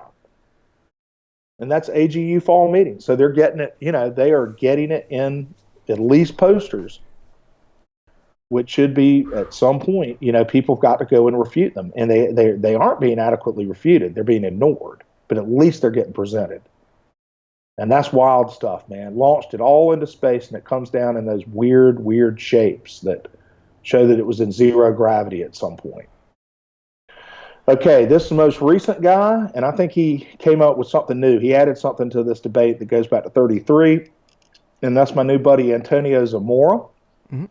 And he's another math guy. These guys are all math guys because they look at him and say the symmetry is so unusual and so uniform and so widespread that there has to be kind of a mathematical aspect to this, that if you get enough data, you can figure it out. So he accepted most of the Davis conclusions, but he added one. He added an important new twist. He said that the impact, and you can read his paper. Damn it, I don't think I got a link to it there, but I do it at the end. And this paper was just a couple of months ago. It just crickets. No one has answered it. But he got it published in Geomorphology, which is the perfect journal for it, the Landform Origins journal. And he says that it was the chunks of ice, which people have said for years, maybe it's chunks of ice that come down. But what he added was that the earthquake, and that's putting it mildly, the big shake would have gotten here first, that our coastal plain, which is unconsolidated sediment, sand, right, would have, and with a high water table. That's why I do wetlands mitigation down there, because it's all wetlands. 75% of the coastal plain is wetlands, but not sloppy wet. It's within a foot of the surface, most of it. That would have liquefied that sand, just as it does in earthquakes. And you can see what happened to that pickup truck there when sand liquefied. You could walk up to that pickup and stomp your foot on the ground, and it's solid as a rock, right? Or solid sand. But if you shake it properly, it turns into essentially a liquid. So you see what's going on? That the gigantic hypersonic ice boulders launched from the were launched into the shock liquefied soil, and that they slammed into that soil, and that the bays, it's the same thing that happens when you shoot take a slingshot, I guess he used, I forget what he used. He doesn't say in the paper, but he took a projectile and shot it into a slurry of sand. And what he found out was that it creates a cavity, and then that cavity, viscous relaxation, brings all the sand back up, and you end up with a dimple. Well, something interesting that Mark is saying is that he's watched them dig deep tunnel systems under newly constructed roadways specifically to drain water. So that is and he's out in that area, so like that's a possibility. Oh, it's wet. Yeah, Well, It's wet. Water table, you call it the coastal plain. As soon as you hit the fall line, as you call it, which isn't a distinct line, but as soon as you hit that, it all goes flat down here, and that is all wet, sandy soil. And if you shake it hard, and this happened in the Charleston earthquake back in the 1800s, they had liquefaction of the soils. And this earthquake was orders of magnitude worse than anything we've ever seen. And when that ice landed, it went in, and what would happen to the ice? It would melt. It's all gone. So you just end up with the dimple. And a buddy sent me this the other day. The most merciful thing in the world, I think, is the inability of the human mind to correlate all its contents. We live on a placid island of ignorance in the midst of black seas of infinity, and it was not meant that we should voyage far. The sciences, each straining its own direction, have hitherto harmed us little, but someday the piecing together of disassociated knowledge, which all this is, it's all multidisciplinary, will open up such a terrifying vistas of reality and our frightful position therein that we shall either go mad from the revelation or free from the light. That's what's going on. That eventually this stuff's going to all get pieced together and people are going to go, holy shit. I've been saying that for the last hour, and so is everyone else in chat right now. Because there's some good links on Oh, it. yeah. Yeah, and I'll get you both these, and I'll clean them up a little, and you can put them on your show page, and I appreciate your patience with my technical failures.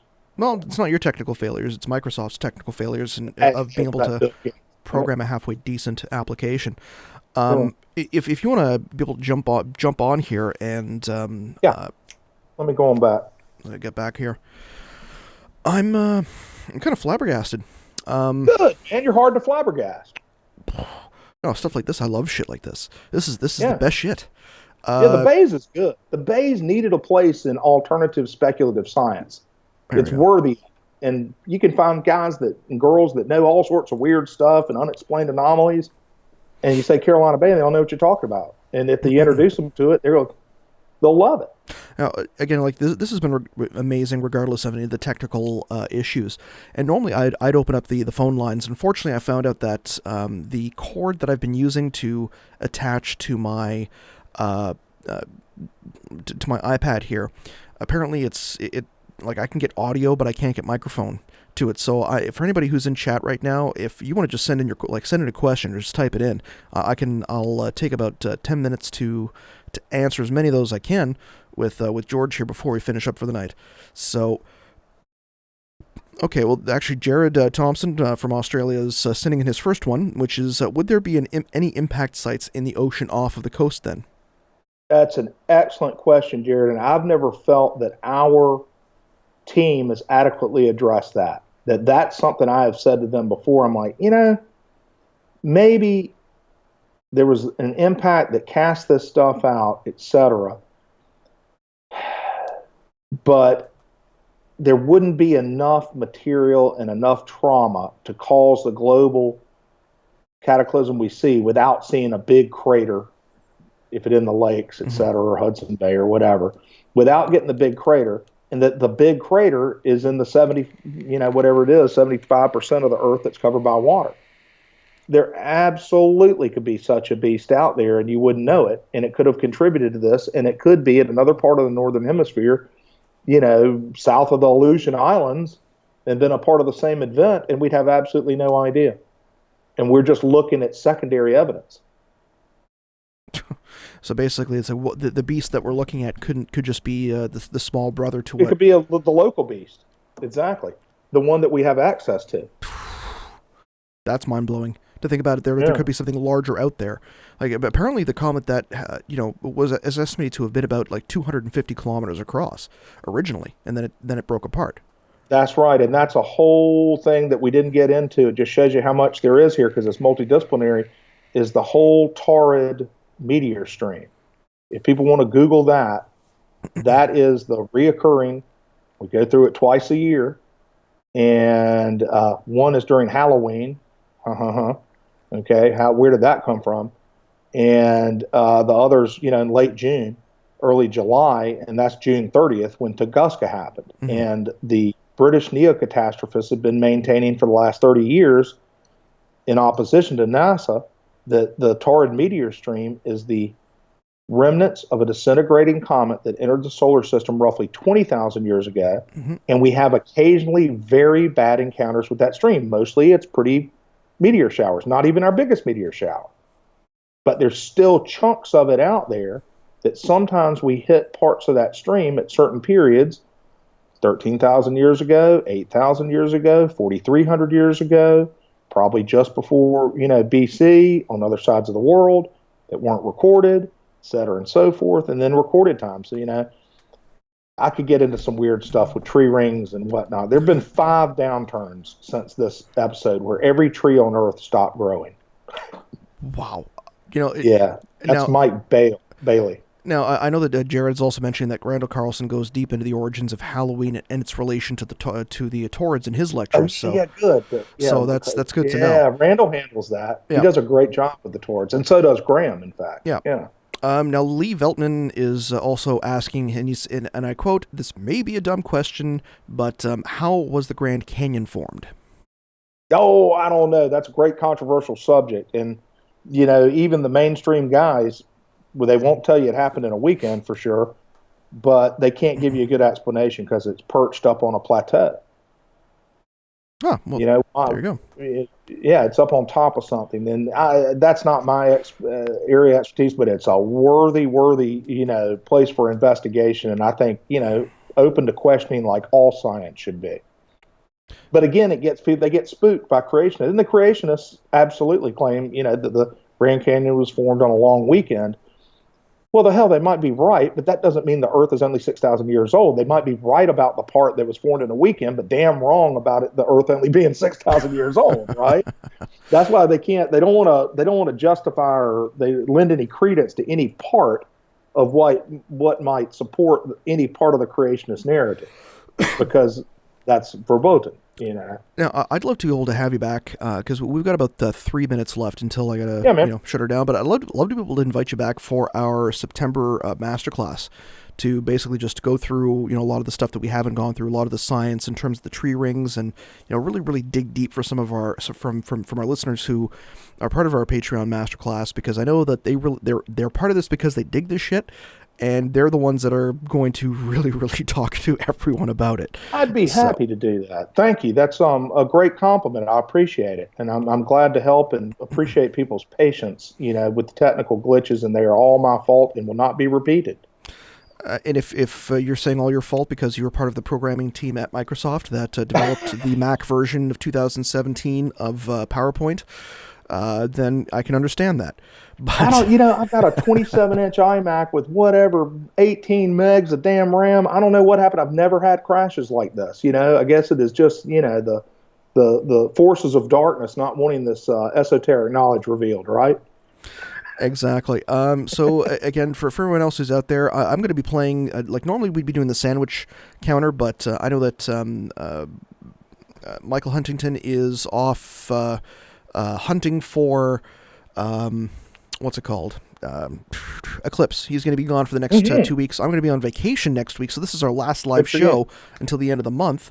And then we've got like 4 episodes in the space of a week and a half, I think, or 3 episodes in the space of a week and a half. So we'll get this up sometime next week for the audio podcast, and I'll be able to put the PDFs up for everyone else out there. But I'm going to play a song I haven't played on here for a very long time, which is I think I might be able to play it. Let's play. I'm going to play Scattered Knowledge because this is the very apropos for everyone else out there. So there we go. This is still one that we don't get dinged on from YouTube for copyright violations, because we get a lot of Creative Commons music, and sometimes they'll change the monetization of it without me even knowing it. But this is also one of my favorites, and very apropos. So, ladies and gentlemen, this has been the 51st episode of The Den of Lore. Please do check out patreon.com/Den of Lore if you want to support for as little as $1. If you want to get in on the masterclass, sign up for our $9 a month support level, and you get a ton of other perks with that as well. I've even included an Illustrious Master level, which is $99 a month. We're only going to have 4 of those available at any time, and what that actually gives you is a chance to come on, and once a month you get to guest host this show with me. with a guest, just on the show. So it gives us that little bit extra support, so I can maybe hire somebody to take care of the production and not have 15 monitors in front of me while I'm doing the show. Nice. And at the end of it, it's just all about finding that groove. So to our masters out there, let me just repeat the names one more time: Mark Catalano, Ellen McCurdy, Joshua Matico, Kevin Fothy, Wayne Roses, Mrs. Fox, Jared. Thank you very much for supporting us with our Masters program. To Venice, to Hobby, Atlantic Koosh, Sentient Michael, and Dean, thank you very much for supporting the show. Every little bit helps.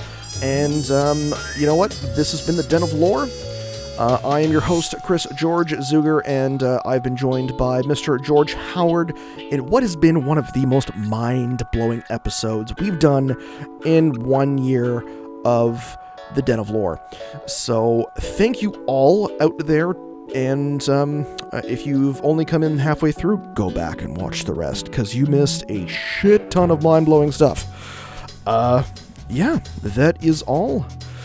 And Dean George, just stick on the line here while I fade us out. And once the music stops, I'll give you my good goodbyes. Cheers, everybody. I'll see you all live in 2 weeks.